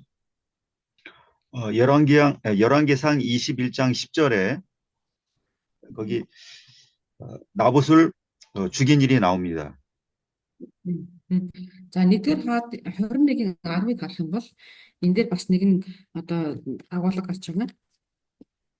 무슨 제목으로 죽였냐면 나봇이 하나님과 왕을 저주하였다라는 그 제목으로 누명을 씌워서 죽인 거죠. Энэ дээр бас Набот гэдэг хүнийг ингээд алсан талаар гарч байгаа байхгүй. Тэгээ түүнийг ямар шалтгаанаар алсан гэхээр тэр бурхныг болон хааныг хараасан юм аа гэж хэлсэн. 그때 백성이 돌로 쳐 죽였다라는 것은 그게 그만큼 사형 판결을 받을 만한 그 죄가 된다라는 겁니다. Тэгээ ард түмэн түүнийг яаж алсан гэхээр чулуу шүдэж ална гэж байгаа байхгүй. Тэгэхээр тэрээр гихт энэ хэмжээний буюу чулуу шүдэж алах хэмжээний хүнд одоо ялах гэдгийг хэлж өгч байгаа. Бурхныг болон хааныг харах юм. 그 하는 말이 사실이든 사실이 아니든 왕을 비방하고 또 욕하는 것은 이와 같이 하나님 앞에 죄가 있다라는 거 우리가 지금 확인했습니다. Бид нэр энэ дээр харах юм бол те тухайн хааны тухайн удирдагчийн хийж байгаа үйлдэл нь болон үг нь зөвч бай, бурууч бай. Тэднийг хүний өмнөр орж хараадаг хүмүүс харах нь те үнэхээр аюултай гэдэг эндээс бид нэр харж байна. 근데 거기 더하여서 선한 사람을 악하다 말하고 악한 사람을 선하게 말하는 것은 그건 더 큰 죄인 거죠. Тэгээ тэрэн дээр нэмээд бас яах вэ? Зөвхт нэг буруугаар гүтгэх бас нөгөө талаараа буруут нэг зөв болгоно те ингэх хоёр ч гэсэнтэй илүү бас хүнд гэдэг бас хэлж өгч байна. 그건 잠언 18장 5절에 있습니다. Энэ агуулгын талаар юм дэргэлэр 6 төгс номны 18-ын 5 дугаар зүйл дээр байж байгаа. 악인을 그 두둔해 주는 것, 악인을 편들어 주는 것과 또 의인을 억울하게 하는 것은 하나님 앞에 그것은 선하지 못하다라고 그렇게 기록되어 있어요. Энэ дээр үгээр буруутанд нүүр тал заасах болон зөвхийг шүүхэд түтгэх нь зүйд эс нүтнэ гэж бичсэн байна. 그럼 반드시 그 시므이는 죽어야만 하는 그런 죄를 지금 지은 겁니다. Өөрөөр хэлбэл Шимей одоо яаж гэхээр яг өөрийнхөө толгой дээр те өөрийнхөө өвчлийг ингэ дуудчих гэсэн үг шүү дээ. Өөхөх хэмжээний юм хүнд зүйлийг хийж байгаа гэсэн. 왕을 호위하는 아비새가 당장 저 시므이를 죽이게 해달라고 그렇게 간청을 했죠. Тэгсэн чинь 9-р зүйлийг хамт Абишай хэлсэн те энэ хүнийг би ингэ угаасаа ийм байдлын төлөө түүнийг алах хэрэгтэй гэдэг түүнийг алахыг зөвшөөрөөч гэж хэлж байна. 그럼 시므이는 과연 자기가 죽고 싶어서 그 말을 했을까요? Шимей те өөхийг хүсээд өөрөө ингэсэн гэж бодож байна уу? Намайг алаад өгөөч гэж хүсээд хааныг ингэ хараасан гэж бодож байна уу? 그건 아닐 겁니다. Энэ бол биш шүү дээ те. 그럼 도대체 무슨 배짱과 용기로 왕을 저주하는 말을 했을까요? Тэгвэл Шимей ямар одоо зүрх зоригоор хааныг ингэж хараасан бэл? 그것은 다윗이 지금까지 통치해온 그 행위를 보면 사람의 목숨을 귀하게 여기는 것을 자기가 봐서 알고 있었기 때문에 자기를 쉽게 죽이지 못할 거라고 알고 있었던 거죠. Тэгэнгүүт энэ тэгэхээр энэ яаж юм гэхээр Шимей одоо Давидын хаанчилдаг арга барилыг мэдж байгаа. Давид ингээд юуг хүний шууд ал гэдэг нь халаад байдаг хүн биш байгаа байхгүй. Тэгээ тэр яадаг гэхээр аль болохоор хүний амийг ингээд нандинт тооцдог ийм хүн гэдгийг мэдчихсэн. Тэр утгаараа өөрийг ингээд юу алчихгүй гэдгийг мэдчихсэн гэж. 그래서 쫓기는 가운데 있다 보니까 그런 상황에서는 자기를 죽이지 못할 거라고 생각을 했을 겁니다. Тэгээд бас юу гэсэн хэрэг Давид одоо ямар эрхэмлэлтэй ч биш тэр одоо ингээд хөөгдөж байгаа юм чинь тий хөөгдөж байгаа шалтгаан хөөгдөж явах үедээ намайг алахгүй л автай гэж ингэж бодсон юм шиг байна. 그러니까 왕은 백성의 목숨을 귀히 여기는 왕이라는 걸 뻔히 알면서도 사울을 죽였다고 말하는 것은 앞뒤가 맞지 않는 모순된 말을 지금 한 겁니다. Тэгээд Давид одоо Шимейгийн үйлдэлийг харах юм бол Шимейгийн үйлдэлээс нь харах юм бол за хаана Давид тийм ч амхаа алчихгүй тэр бол амиг ингээд амиг ингээд чухал тосдог юм шиг гэж бодож байгаа юм шиг үйлдэл юм шиг боловч түүний хэлсэн үгийг нь харах юм бол цус урсгатыг алуучин эдэр гэж ингээд хэлж байгаа энэ үгийг харах юм бол ингээд авцалдахгүй байна тий. 시므이가 예상한 대로 다윗이 그 시므이를 죽이지 못하게 이렇게 막았습니다.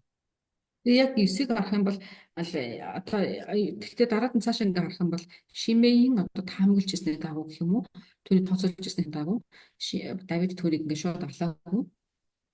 그러면은 무슨 이유로 죽이지 않도록 이렇게 막았을까요? Тэгвэл Давид Шимейг ямар шалтгаанаар алаагүй гэж бодож байна? 그것은 10절부터 보겠습니다. Хэдүүлээ 10-аас цааш нь харъя. 10절부터 몇 절까지 읽을까요, 선생님? 마지막 13절까지 이렇게 읽겠습니다. За би 10-аас 13-ыг уншиж өгье.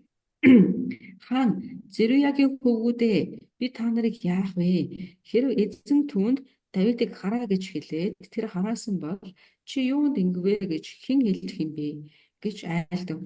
Тэгээд Давид Абишай болон бүх царц нартай арг том төрсөн хүү минь миний амийг ирж байхад энэ Биньямин хүний хувьд тэр тусмаа аргагүй юм аа. Түүнийг орхио. Эзэн түүнд айлцсан тул тэр харааж л байг. Эзэн миний зовлонг харж өнөөдөр түүний хараасны оронд надад сайныг буцааж магадгүй гэлээ. Тэгээд Давид болон түүний хүмүүс замдаа гарсанд Шимей Давидтэй зэрэгцсэн уулын бэлэр явангаа харааж чулуу шидэн шороо цэцэж байваа. 아멘. 시므이는 다윗의 마음이 착하거나 아니면 쫓기는 입장이라서 죽이지 못할 거로 그렇게 예상을 했을 겁니다. Тэгээд Шимейгийн хувьд болохоор чинь за Давид ингээд амийг чухал тооцдог тэр бас одоо цутааж байгаа юм чинь юу намайг алчихгүй хаа гэдэг ингээд ингэж бодсон байгаа даа юм шиг байгаа тийм. 근데 실제 내용은 그게 전혀 아닙니다. Гэтэ яг үнэндээ одоо тэр Шимейн бодож исэн шиг зүгээр ийм шалтгаануудаас түүнийг алаагүй шалтгаан ерөөсөө биш байгаа. 다윗은 하나님의 통치를 받는 가운데 있었기 때문에 죽이지 않은 거죠. Давидын хувьд болохоор тэр зүгээр түүн дээр биш Бурхны удирдлага дээр анхаарлаа хандуулж ирсэн учраас түүнийг алаагүй. 이 모욕과 이 수치는 하나님이 당하게 하신 것이다. 그렇게 믿었고요. Мэдээж хэрэг тэр Давид үсгэлээрээ за Шимейгийн амнаас хэлж байгаа энэ одоо доромжлол болон энэ ичгүүрийг надад өгч байгаа энэ зүйлүүд нь Бурхнаар өгөгдөж байгаа зүйлүүд байхаа гэж ингэ бодсон. 자기가 범죄한 것 때문에 하나님께서 시므에게 저주하라고 명령하셨다라고 알고 있었던 거죠. Тэгээ Бурхан Давид үсгэлээрээ өөрийнх нь хийсэн гэмт үйлдэлийн төлөө те Бурхан магадгүй Шимейг түмэр илгээсэн бахаа гэж тэр ингэ харсан. 자기는 하나님 앞에 지금 징벌을 받고 있다라는 사실을 잊지 않은 겁니다. Тэрийг ясалхаараа би одоо энэ байгаа байдал маань Бурхны өмнө тэ тодорхой хэмжээний шийтгэлийг ингээ хүлээж байгаа цаг үе гэдгийг ингээ Давид мэдчихсэн. 내 몸에서 난 아들도 내 생명을 해하려고 하는데 하물며 저 베냐민 사람이겠느냐라고 말했습니다. Тэгээд Давид хан тэрийг бүр тэгж хэлсэн те. Надаас төрсэн миний хүү хүртэл миний амийг ирж явахд чинь энэ Биньямин хүн тэр тусмаа аргагүй шүү дээ гэж хэлсэн. 자기 잘못한 일 때문에 겪는 일이므로 자기가 이 일을 당하는 것이 마땅하다라고 그렇게 생각을 했던 거죠. Тэгээд Давид өөрөө хийсэн үйлчлэхэд хариуд нь энэ зэргийг бол авах нь тодорхой гэдгийг хэлж өгч. 하나님이 낮추실 때, 하나님이 징계하실 때 그것을 달게 받는 그런 마음을 다윗은 갖고 있었습니다. Өөрөөр хэлбэл Давид болохоор Усан түн рүү тэ тодорхой хэмжээний зэмлэлийг явуулах үед, шийдвэрлэлийг явуулах үед тэрээр түүнийг одоо юугүй зөвөр хүлээж авахын сэтгэхүйтэй байсан. 잠언에 아들에게 주시는 아버지의 가르침이 잠언에 있습니다. Мгм. За сургууль төс номон дээр харах юм бол хүүдээ өгж байгаа эцгийн одоо захиас байдаг. 아들은 아버지의 징계를 가벼이 여기지 말라라고 그렇게 기록되어 있습니다. Мгм. За энэ дээр юу гэж хэлдэг гэхээр ялангуяа хүү болохоор эцгийнхээ одоо үйлдэлийн төлөө ингээд шийдвэрийг авахгүй гэсэн агуулга байгаа. 징계를 달게 받으면 그 징계가 속히 지나갑니다. Мгм. Тэгээд ямар нэгэн байдлаараа биш уучлаарай. Эцэг хүний өгж байгаа шийдвэрлэлийг хүү авахтаа битгий ингээд нэг одоо буруугаар одоо сөргөр хүлээж аваарай гэсэн ийм захиас байдаг. Эцгээс өгдөж байгаа шийдвэрлэлийг за зөвөр буюу эргээр зөв сэтгэлээр хүлээж авах юм бол тэр шийдвэр хурдан ингээд дуустдаг юм аа гэсэн ийм агуулга бас байна. 자기 잘못이 고쳐지기 때문에 다시 징계받을 일이 오지 않는 거죠. Өөрөөр хэлэх юм бол буруу зүйл нь хурдан засагдах тусам дахин шийтгэл авахгүй байх боломжтой гэж хэлж өгч байна. 근데 징계받는 일을 다른 사람에게 탓을 돌리면 고쳐지지 않고 징계가 계속 반복되는 겁니다. Харин эсвэргээрээ шийтгэл ч юм уу сахилга батууд ирэх үед нь би одоо гэдгийг бус руу буруугаа ширээл бусдаас буруу хайгаал ингээл гомдлоо байх тусам шийтгэл буюу сахилга батууд нь тэр хүн засагдах хүртэл цааш нь үргэлжлээл байх. 다윗의 이와 같은 철저한 뉘우침이 이전에 모든 죄로부터 다윗을 벗어나게 했습니다. Тэгээд Давидын харин энэ байдал одоо энэ удаагийн байдлыг харах юм бол Давид авч байгаа шийтгэлийн хувьд түүний гаргаж байгаа хариу үйлдэл нь зөв байсан учраас буцаад 다윗의 ясналаараа үүгээр дамжуулаад нөгөө түүний шийдгэлүүд ингээд дуусчаа гэж ингээд хэлж байна. 그래서 다윗의 나머지 인생은 이런 환란이 다시 오지 않고 언제나 평안함으로만 이어지게 된 것이죠. Тэснэрээ Давид ясналаараа түүний одоо амьдрал босч исэн тэгэхээр одоо ороо босгоо байдлууд өмнө самуунууд нь энэ байдлаар дамжуулаад одоо энэ хараал буюу доромжлыг автад хариулсан түүний хариу үйлдэлээс нь шалтгаалаад ичээлэр цаашаа ингээд үргэлж дахин болж эхэлж. 하나님의 통치를 받지 않는 사람은 통치받는 자를 욕을 하는 일을 했지만 하나님의 통치를 잘 받는 사람은 누구도 욕하지 않았습니다. За тэгэхээр энэ дээр харах юм бол Бурханаас удирдлагыг авдаггүй, Бурханы зааврын дагуу үйлддэггүй нэг юм болохоор Бурханы удирдлагыг авдаг нэг ингээ хараад ингээ дурчлаатай хараад ингээ хараагаад байхгүй. Гэтэл эсрэгээр нь харах юм бол Бурханы удирдлагыг авч байгаа нэгэн авдаг нэгэн болохоор чинь хэнийг ч ингээ харахгүй тий. Ялангуяа хүн ямар байдалд орсон ч гэсэндээ хэнийг ч ямар ч байдаг ингээ сөргөр ингээ үйлдэл хийхгүй байгаа нь харагдчихна. 이 시므이가 나중에 어떤 일을 당했는지는 우리가 다 성경을 보면 알 수 있죠. Энэ шимийг дараад нь бас заавал яг энэ хэллэг хариу авсан байгаа. Бид нэр цаашаа Библийг харуулаас гарна. 끝까지 하나님의 통치를 받지 않다가 비참한 마지막을 맞이했습니다. Тэгээд дараад нь харах юм бол эцсийн үрдэл Бурханы нэг юг удирдламжийг авахгүй явсараа сүүлдээ дахиад ингээд мөхөлт өрж байгаа талаар гарч байгаа. 근데 다윗은 하나님의 뜻대로만 행했기 때문에 지금의 저주가 선으로 바뀌는 그런 결과를 맞이하게 된 거죠. Харин Давидын хувьд болохоор чинь Бурхан дээр анхаарлаа хандуулсан байсан учраас тэрээр ингээ энэ дудааг өгсөн гэдгээр хараалууд нь ясаглаараа буцаад түүн рүү ерөөл болж ирсэн л гарч байгаа. 시므이의 저주가 실제로는 축복으로 바뀌어서 오게 된 겁니다. Тэгээд дараад нь яг өнөөдөр энэ цагт ингээ хэдлээ үзэж байгаа энэ агуулга дээр харах юм бол Давид хан хараал авч байгаа юм шиг боловч буцаагаад Бурхан түүнийг ясаглаараа ерөөл болгож өгсөн. 이어지는 9절 14절부터 보겠습니다. Найдвар 14-өөс эхлээд цаашаа нь харъя. 14절과 15절 두 절 우선 За 적게 14-15 унших чинь. 14-15 шүү. 예. За 14 дээр үргэлжлэлээс уншлаа. Хаан мөн түүнтэй хамт явсан хамаг ард олон эцэж ядарсан тул тэнд түр амарваа гэсэн. Тэр үед Абсалом болон бүх ард түмэн Израильчууд Иерусалим хотод орж ирэв. Ахитофелч мөн түүнтэй хамт иржээ. 아멘. 아멘. 두 번째 큰 2번, 큰 2번이고요. 큰 2번. 돼지요? 네. 다윗의 휴식과 압살롬의 입성입니다. За одоо эдгээр нэг ихнийх нь нэгдүгээр сэдв болохоор чинь Давид руу ирсэн хоёр одоо хорон хүн гэсэн шүү дээ тий. Одоо түүний дараагийн сэдв буюу хоёр том сэдв рүү орж байна. За ихнийх нь хоёр том сэдвийн агуулга нь болохоор Давидын амралт ба юуны Абсаломын орж ирэлт. 여기 다윗이 예. 여기 다윗이 한 장소에 도착해서 거기서 이제 쉬었다고 그렇게 기록돼 있어요. Энэ 14-г харах юм бол Давид аль нэгэн газар хурц ирээд тэрээр амарсан талаар гарч байгаа тийм. 근데 이 쉬는 것은 그냥 몸만 쉰 걸 말씀하는 게 아닙니다. Гэтэ энэ дээр гарч 14 дээр гарч байгаа амраг өсөн үг шүү дээ. Энэ үг нь болохоор зөвхөн түрдээ зөвхөн биеийг амарсан гэсэн утга биш гинэ. 마음에서 위안을 받고 뭔가 이제 힘을 얻는 그런 참된 쉼을 얻었던 거예요. Энэ болохоор сэтгэл зүйн хувьд ч гэсэндээ сүнсний хувьд ч амралтыг олсон, сэтгэл зүйн хувьд ч гэсэндээ тайвширсан ийм амралт гэнэ. Бүх талаар ингээ амрах үе ихэлсэн гэсэн үг. 먼 거리를 이동하느라고 몸은 피곤했을 겁니다.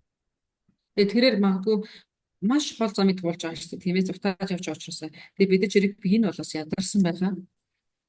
또 악인이 악한 행동을 하는 걸 봤을 때 마음에 피곤함을 느꼈겠죠. Тэгээ мэдээч хэрэг түүний хажуугараас зөвхт бос хүмүүс тэднэр лөө түүнөр ингээд зөвхт бос үйлдэлүүдээр дайрч ирснийг харахтаа сэтгэл сүнснээс ядарсан байх. 그러나 그런 일들을 다 믿음으로 감당하니까 하나님께서 그 마음에 평안함을 주신 겁니다. Тэр бүх зүйлсүүдийг Давид итгэлээрээ даван туулсан учраас бурхан түүнд ингээд амралтыг одоо өгч эхэлж байгаа гэсэн. 우리가 살아가는 모든 과정이 힘든 일로 계속 이어진다 할지라도 하나님은 필요할 때 우리에게 쉼을 주시는 거예요. Бид нэр амьдарч байгаа хугацаанд ингээд байн үргэлжлүүлээд ингээд хэцүү зүйлсүүдэд тулгараад ингээд яваад байх юм шиг санагдаг. Гэхдээ цаг нь болох үед бурхан заавал түүнийг ингээд амрах юм газрыг өгдөг. 이사야 63장 14절에 그걸 적어 놓으시고요. 63장 14절이요? 예. 이사야 номны 63-ын 14-ийг та нар тэмдэглээд аваарай. 하나님은 자기 백성을 인도하실 때 쉴 곳으로 인도하신다고 이렇게 기록돼 있어요. За энэ дээр харах юм бол бурхан өөрийнхөө ард түмнийг амрах газар руу удирддаг гэдэг хэлж өгсөн. 백성을 양떼를 인도할 때 그 양이 이렇게 쉴 수 있도록 목자가 쉬게 해주는 것처럼 하나님도 우리를 편히 쉬게 해주신다라는 그런 말씀이죠. Хончин хүн тэгээ хоноо сайхан амраахаа бэлчээхээр өөрөө л амралтыг өгөх газар руу удирддаг шүү дээ. Тэрэн шиг хүн ч гэсэн өөргөө ард түмнийг амарч болох тэднийг амар тайван байлгах тэр газар руу удирддаг гэдэг хэлж өгсөн. 시편 23편 2절부터 4절 보시면은요. За дуулал 23-ийн 1-ээс 4-ийг харах юм бол 그건 누가 읽어 주십시오. За дуулал 23-ийн 1-ээс 4-ийг хэн нэг нь уншиж өгөх үү?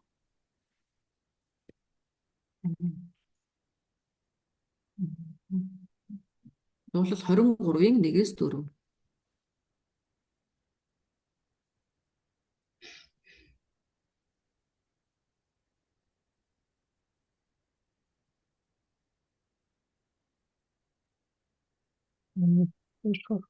Өөцөн бол миний хончин надад бутах зүйлс үгүй. Ургамал ногоо бэлчээрд тэр намайг хөвтүүлж уцны дэлгөө тийш тэр намайг хөтлөн амин сэтгэлийг минь тэр сэргээдэг нэрийнхээ төлөө та зөвтийн замаар хөтөлдөг. Үхлийн харанхуйд хөндийг туулсан ч хор муугаас би үл айн. Та надтай хамт агаад тайвширлал минь таны сава таны таяг билээ. 아멘. 아멘. 마치 그 목자가 양을 인도할 때 이렇게 쉬게 하는 것 같은 그런 표현으로 우리를 쉬게 하신다는 말씀을 여기서도 하고 계시는데요. Энэ агуулга дээр ч гэсэн гарч ин те хүн чинь хүн хонин сүргээ тэгээд ингэж зөв тал руу удирдах амраадаг шиг бурхан бас биднийг яг ийм удирдах юм аа гэж хэлж өгч байна. 참된 안식을 얻게 하시는 하나님이 계시기 때문에 어려운 상황에서도 우리는 모든 일을 감당할 수 있는 겁니다. Биднэрт жинхэнэ тэр гоё амралтыг өгдөг бурхан биднэрт байгаа учраас бид нар яадаг гэхээр хэцүү зүйл ч гэсэн хэцүү үе ч гэсэндээ ажрахгүй ингээд аваад боломжтой байдаг. 근데 여기 이상한 것은 압살롬이 성에 들어갔다는 그 구절이 또 있습니다. Гэхдээ сонирхолтойг нь харах юм бол хэвлээ нэг зүйл байна те.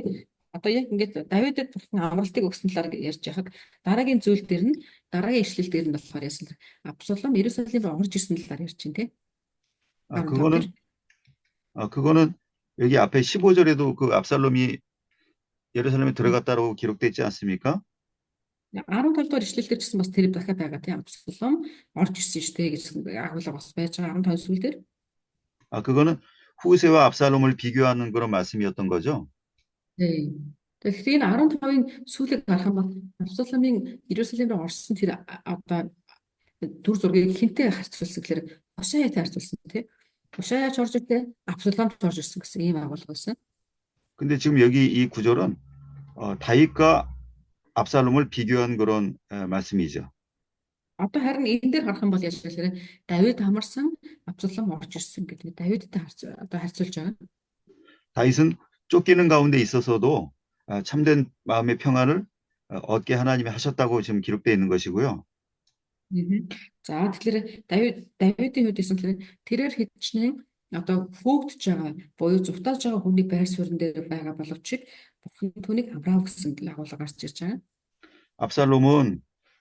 압살롬은 그 비록 편안히 쉴 만한 그런 성읍에 들어갔지만 마음은 쉬지 못했다라는 것을 말씀하는 것입니다. Харин Абсаломын талаар энэ дээр юу хэлж байгаа юм бэ? Абсалом илүү нүнд дээр амрах амарч болох газар руу одоо орж байгаа шүү дээ. Ядчил орж байгаа боловч түүний сэтгэл зүрх нь болохоор амралтыг соловоо гэсэн ийм мессеж өгч байгаа гэсэн. 환경이 편안해야 환경이 조건이 좋아야 마음이 편안한 것이 아니라 하나님께서 그 마음에 쉼을 주시는 자가 평안을 누리는 거죠. Эндээс бид юу гэж бодох вэ? Орчин нөхцөл одоо хүн амралтыг эдлэхэд орчин нөхцөл чухал нөлөөлдөггүй гэдэг мэдэж байна. Орчин нөхцөл нь ямар байсан гэсэн хамаагүй бурхан амралтыг өгөх юм бол хүн хаач ирсэн амрах боломжтой гэдэг мэдэж байна. 그럼 하나님이 누구에게 평안을 주신다는 겁니까? бурхан хэнд амралтыг өгнө гэсэн гэж байгаа үлээ. 목자의 인도를 따르는 양과 같이 하나님의 인도를 따르는 백성에게 하나님 평안을 주신다라는 것이고요.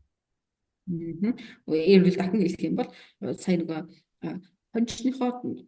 хончныхоо удирдамжийг дагаад явж байгаа хонь амралтыг олдог шиг бурхны удирдамжийг дагаад явж байгаа хүн бас амралтыг олох боломжтой гэдэг хэлж байна. 그래서 참된 평안은 하나님의 통치를 받는 자에게만 주어지는 특권이 평안입니다.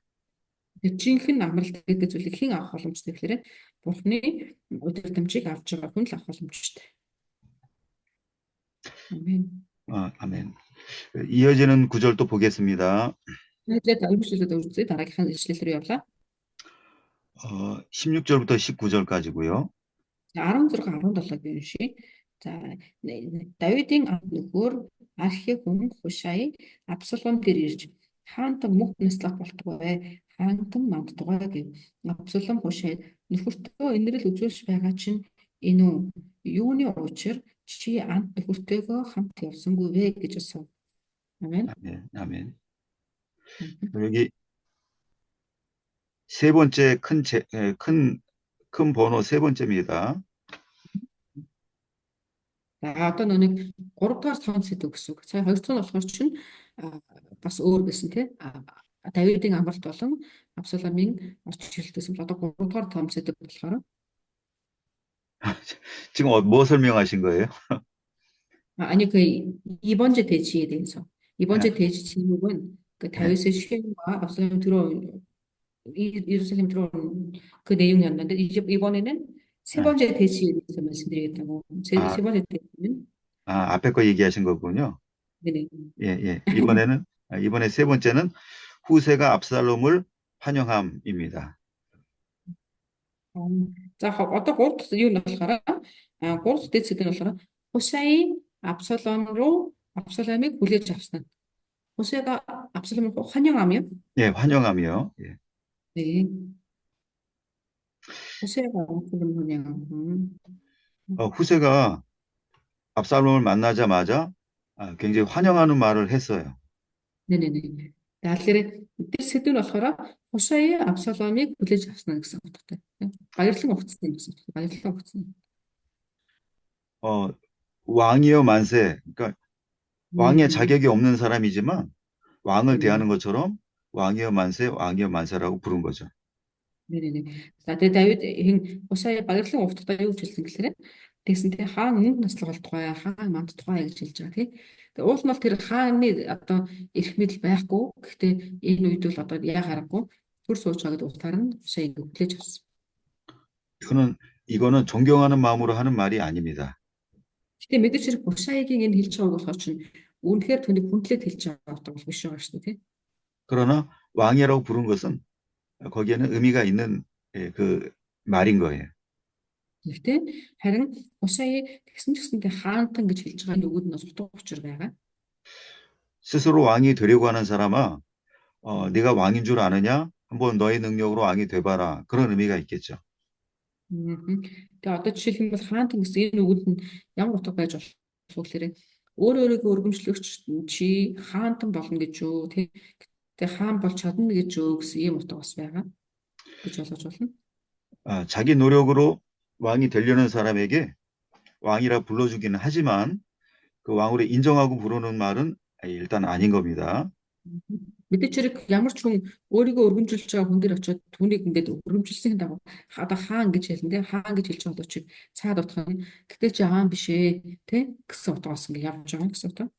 근데 압살롬도 이것을 어느 정도 알고 있었을 겁니다.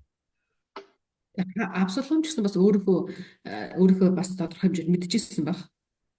후세는 워낙 자기 아버지 다윗과 가까운 사이였다는 걸 알기 때문에 자기를 존경하지 않는다라는 것을 안 거죠.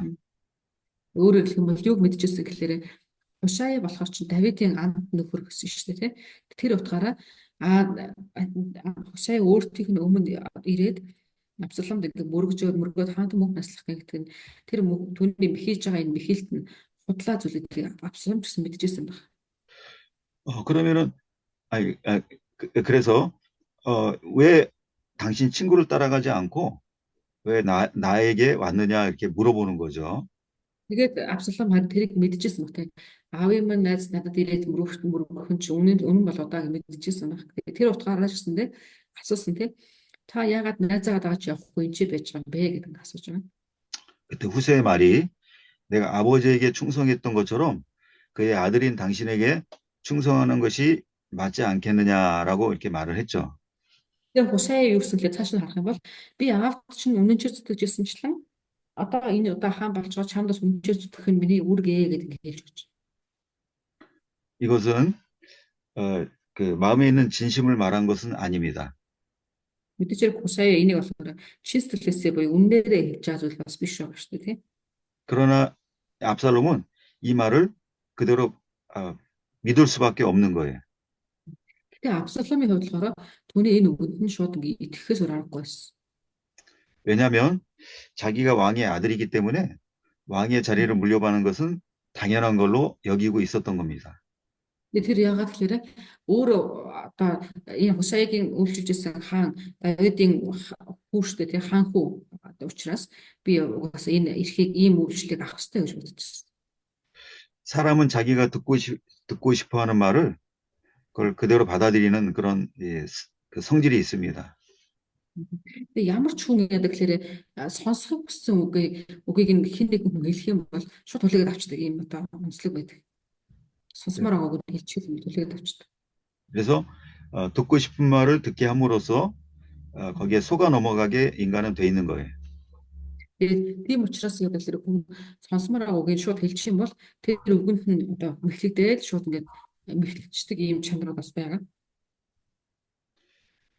아방이 선지자들을 불러서 전쟁에 나가야 할지 말아야 할지를 물어보는 일이 있었습니다. Тэгээ Ахаб хааны талаар бас нэг ийм одоо түүх байгаа. Ахаб хаан иш үзүүлэгчид дуудаад за би дайнд явах уу явахгүй гэж асуудаг. 어, 그 선지자 가운데 미가야 선지자가 왕에게 올라가십시오. 올라가서 승리를 얻으소서 그렇게 말을 한 게 있죠. Тэгсэн чинь иш үзүүлэгч нарын нэг нь Мика гэдэг иш үзүүлэгч өсөлөөр та дайнд яваарай яваад одоо ялалтыг олоорой гэж ингэ хэлдэг. 그것은 왜 선지자가 사실대로 말하지 않고 사실이 아닌 걸 말했을까요? Тэгээ тэр яасан гэхээр яг үнэндээ бол нэг явах усгүй байсан байхгүй. Гэтэ тэр иш үзүүлэгч хаанд та яваад ялалтыг олоо гэж ингэ хэлсэн. Гэтэ яагаад тэгж хэлэхээс аргагүй байдалд орсон бэ? 하나님께 진정으로 그 뜻을 묻지 않고 자기가 답을 정해놓게 되면 하나님은 자기가 정해놓은 대로 가게끔 놔두십니다. Тэгээ бурхан яадаг л өөрийнх нь хүслийг эхлээд асуухгүй өөрийнхөө хүслийг урдчилж тавьчаад түүнийхээ төлөө ингээ хариултыг авах гээд ингээ хүчээж байгаа хүнд бурхан тэрийг ингээ өгдөг гэсэн.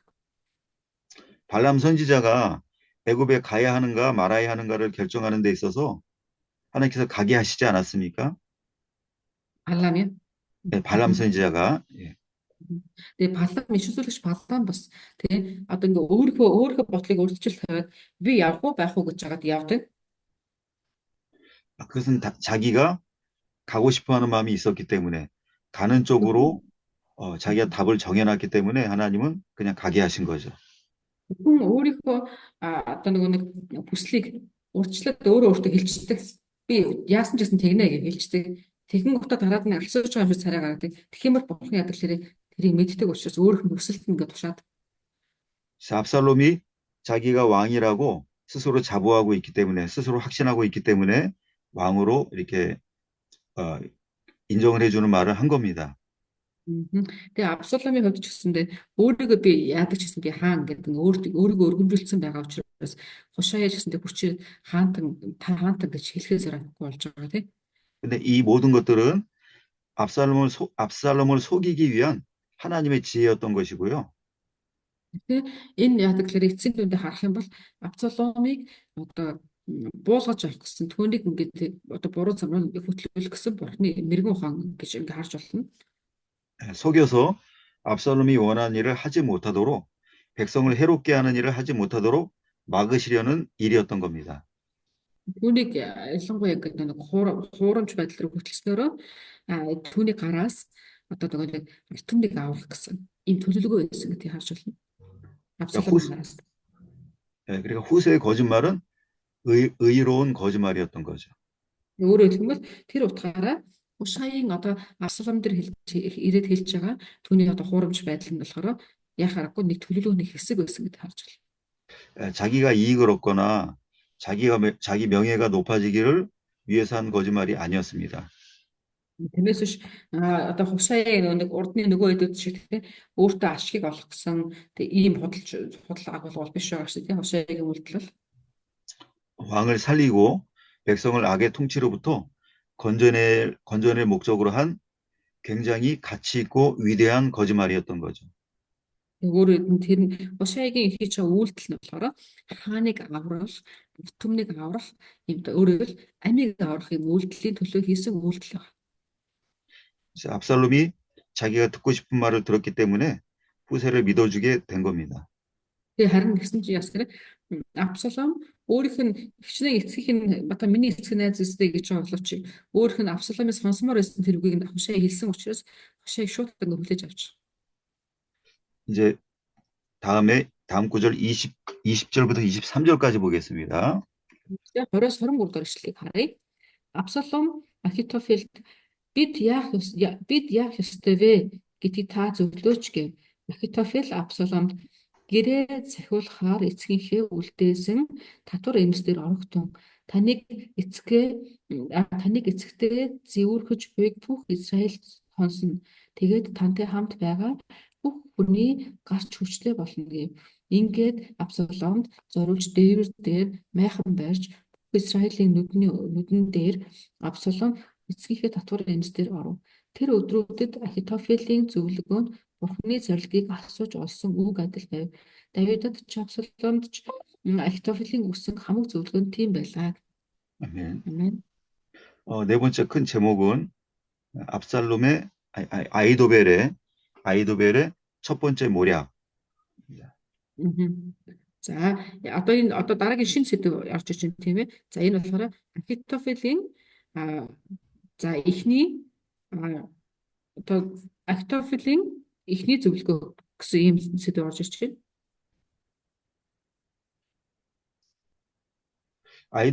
아이도벨이 그 베푸는 모략은 굉장히 뛰어난 모략이었다고 이제 여러 번 성경에 말씀하고 있습니다.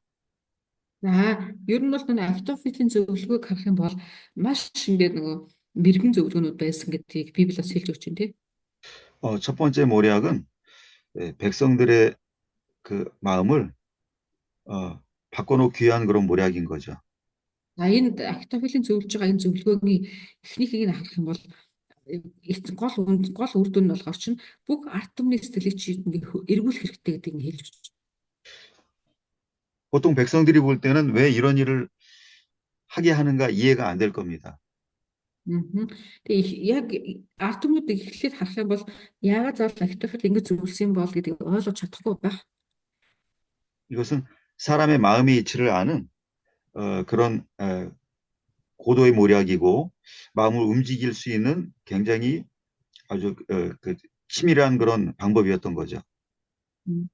За гэхдээ хүмүүс ойлгохгүй байх. Харин Ахитофелийн зөвлөгөөний дагуу хийх үед яг л хүмүүс ингэж энэ юу вэ гэдэг ингээд сэрцээсэн хүмүүсийн сэтгэлийг хөдөлгөөц ийм зөвлөгөөг ингээд Ахитофел өгч байна. 압살롬으로 하여금 아버지가 거느리고 있던 그 후궁들을 동침하게 하는 그런 일을 시킨 거예요. Өөрөөр хэлбэл Ахитофел хэлсэнтэй эцгийнхээ татвар эмсүүдээр ороо гэдэг ингээд хэлж өгч байна. Ард түмний нүдэн дээр орох ёстой талаар хэлсэн. 동침하는 게 중요한 게 아니고 이걸 보는 백성들의 마음이 어떠한가 그게 중요한 거죠. Өөрөөр хэлэх юм бол Абсалом одоо тэр татвар эмсдэр орж байгаа нь чухал биш. Харин тэр байдлыг харж байгаа ард түмний сэтгэл зүйг ингээд Ахитофел ингээд хөдлөхийг гэсэн. 과연 아버지와 아들이 서로 전쟁을 할까 이런 의구심이 있었을 겁니다. Хүмүүсийн хувьд болохоор чинь энэ аав хүү хоёр одоо хоорондоо дайтна гэж юу дээ гэсэн одоо нэг тийм эргэлзээнүүд байсан баг. 우리가 괜히 필요 없는 전쟁을 하는 거 아닌가 하는 그런 생각도 있었겠죠. Тэгээ мэдээж дараад нь болохоор тийм угаасаа магадгүй дараад нь ингээд эвлэр хэмдэр дэмий тайтад аав шүү дээ гэдэг ч юм уу тийм зүгээр л нэг тийм дэмий зүйл биш үү дээ гэсэн зүйл байсан баг. 근데 압살롬으로 하여금 아버지가 굉장히 분노할 만한 그런 일을 하게 함으로써 굉장한 원수의 관계에 있다라는 것을 백성들에게 공개적으로 알린 거죠. Гэтэ харин Ахитофелийн энэ зөвлөгөө нь юу гэсэн гэхээр тийм биш ээ. Хоёрын хооронд биш. Эцэг хүү хоёр үнэхээр дайсагналцж байгаа гэдгийг мэдүүлэх тийм одоо зөвлөгөө байсан гэсэн. Хүүхд аав нь маш урд үнэхээр ингээд дайсагналцж байгааг харуулахыг хүссэн. 그러면 압살롬과 함께하는 이 군대의 이 군사들은 우리가 적극적으로 싸우지 않으면 우리가 다 죽겠구나라는 생각을 하겠죠. Тэг одоо жишээлх юм бол одоо тэр энэ байдлыг одоо хүүгийнх нь хийж байгаа хүүгийн татвар эмсүүдээр орж байгаа энэ байдлыг харах юм бол аав нь маш уурлна гэдэг утгаараа Абсаломтой хамт байгаа цэргүүд ч гэсэндээ за бид нэр тэгвэл өстой эцсээ хүртэл бүх хүчээр тулалдахгүй бол тийм яах аргагүй нэг дайм болчлоо гэдгийг мэдүүлэхийг хүссэн гэсэн. 왜 전쟁해야 하는지를 이유도 모르고 전쟁하는 군사는 다 패하게 돼 있습니다. Өөрөөр хэлэх юм бол урдны байдлыг харах юм бол тэд нэг ингээд яагаад тайлах ёстой учир шалтгааныг ч мэдэхгүй тий одоо эргэлзэжсэн хүмүүс олон байсан баг. Гэхдээ одоо харин энэ үйл явдлаар дамжуулаад татвар эмсүүдээр өнгө унтж байгаа энэ үйл явдлаар дамжуулаад үнэхээр дай болцсон байна гэдэг мэдээллийг сэтгэл хүмүүсийг өгөхийг хүссэн гэсэн. 또 전쟁하고자 하는 적극적인 의지가 없는 군사는 또 패하게 돼 있어요. За тэгэхээр яг нэг тодорхой зүйл байхгүй байх юм бол цэргүүд ч гэсэндээ ингээд нэг одоо сэтгэл нь хатахгүй шүү дээ. Сэтгэл нь хатахгүй байна шүү дээ тий. Зутаагаа зайлсхийгээд ингээх магадлалтай. 그런데 위기감이 느껴서 이 전쟁에서 내가 이기지 못하면 반드시 죽는다라는 그런 생각을 하는 사람은 굉장히 적극적으로 싸우겠죠. Тэгээ харин энэ байдлаар дамжуулаад энэ ерөөсөө биш юм байна штэ гэдгийг ойлгосон хүмүүс яах вэ гэхээр танд за би ерөнхийдөө зэрэгөө тэгж бодно те энэ ерөөсөө угаасаа ээж аав хоёр үнэхээр муудалцсан байгаа юм байна. Энд үнэхээр дайм болж байгаа юм. Би энэ дээр хүчээрээ тэмцэлдэхгүй л өгөх юм байна гэдгийг ингээ ойлгох болно. 기드온의 아들들 가운데 첫 번째 아들이 사로잡은 적의 그 왕을 죽이지 못했지 않습니까? Гидеоны Гидеон гэж Гидеон. 기드온, 기드온. Гидеоны хүүгүүдийн дотроос ингээд нэг харах юм бол тий за би ерөөсөө ингээд нэг хүүгүүд дотор одоо нэг жишээ ярих юм бол Гидеоны хүүгүүд дотор эхний хүүхэн болохоор би заавал ингээд ялах хэрэгтэй гэсэн юм бодолтой ингээд байсан юм чинь. 아버지 기드온과는 달리 그 아들은 이 전쟁을 왜 해야 되는지에 대한 그런 분명한 이유가 없었던 거죠. Гэхдээ тэр яасан гэхээр тэр Гидеоны хүүгүүд дотор нэг нь болохоор том хүн болохоор тодорхой зүйлийг ингээс мэдэхгүй байсан гэж. Би яагаад дайдах хэрэгтэй байгааг мэдэхгүй байсан гэж. Дайм болж байгаа. 그래서 아들이 하지 못한 그 일을 사사 기드온이 그 적의 그 왕들을 죽였는데요. 그 사사라고 말씀하시죠. 네, 사사기 8장. 예.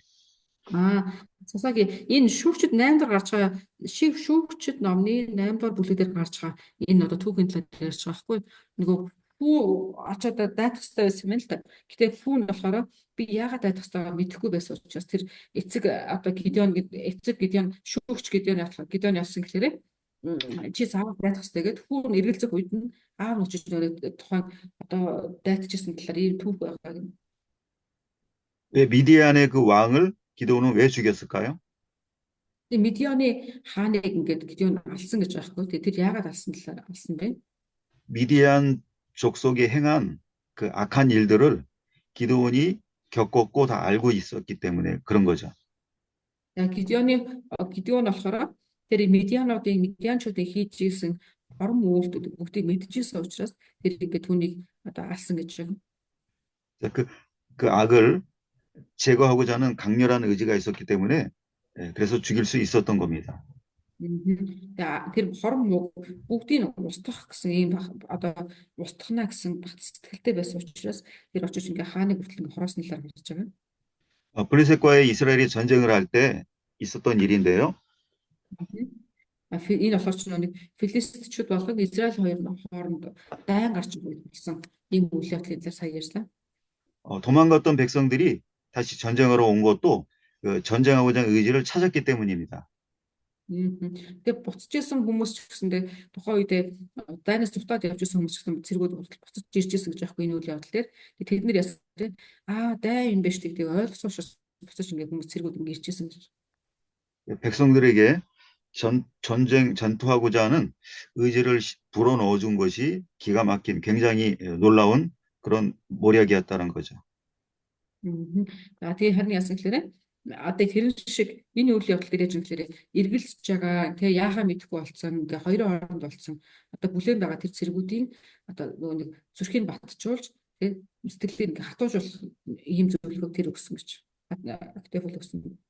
그러나 아무리 뛰어난 모략이라도 하나님의 통치를 받지 않는 가운데 있다면 나중에 반드시 실패한다라는 것이 여기의 결론입니다. Гэтэ энэ нөгөө нэг активл ийм одоо сайн зөвлөгөө өгсөн. Гэтэ сайн зөвлөгөө өгч байгаа ч энэ дунд нь бурхан түүнтэй хамт байхгүй бол эцсийн дүндээ энэ ингээ тий сайн зөвлөгөө ичтэй сайн зөвлөгөө байсан ч гэсэндээ үрдэн гарахгүй гэдгийг дараад нь бид нэг харах боломжтой. 오늘 여기까지 하겠습니다. Nagyлаа өнөөдөр энэ хүртэл үзье. 기도하겠습니다. залбираад дуусгая. 하나님 저희 모두가 하나님의 온전한 인도와 또 다스림 받기를 원합니다. Эзэн минь бид нэр энд байгаа бүх хүмүүс таны төгс төлөвлөгөө болон таны төгс удирдамжийг хүсэн залбирч байна. 저희의 하고자 하는 모든 일들이 하나님의 뜻 안에서 이루어지게 하여 주시고 Эзэн минь бидний хийх гэж байгаа бүх зүйлсүүд нь таны төлөвлөгөөний дотор, таны удирдамжийн дотор байлгаж өгөөч. 하나님의 통치를 이 모든 사람에게 이루는 그런 저희가 되게 하여 주시옵소서. Бид таны удирдамжийг, таны тааламжийг, таны удирдлагуудыг бүх хүмүүст ингээ харуулдаг, мэдүүлдэг хүмүүс байлгаж өгөөч. 저희가 통치받아 누리는 이 모든 좋은 것들을 많은 사람에게 누리게 하는 저희가 되게 하여 주시옵소서. Бид нэр таны удирдамжаар дамжуулан олон хүмүүст сайныг тунхагладаг, сайныг дамжуулдаг хүмүүс байлгаж өгөөч. 예수님의 이름으로 기도하옵나이다. Есүсийн нэрээр залбирanгуйлаа. 아멘. Амен. 수고 많으셨습니다. 네, 수고하셨습니다. 네.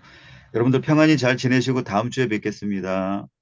Та маань гэсэндээ энэ 7 хоногийн турш амар тайван дотор байгаа. Тэгэхээр дараагийн 7 хоногийн энэ цагтаа уулзцаая гэдэг. Маань баярлалаа. Баярлалаа. Өдөр болцгоо гэрлээ. Баярлалаа. Баяртай.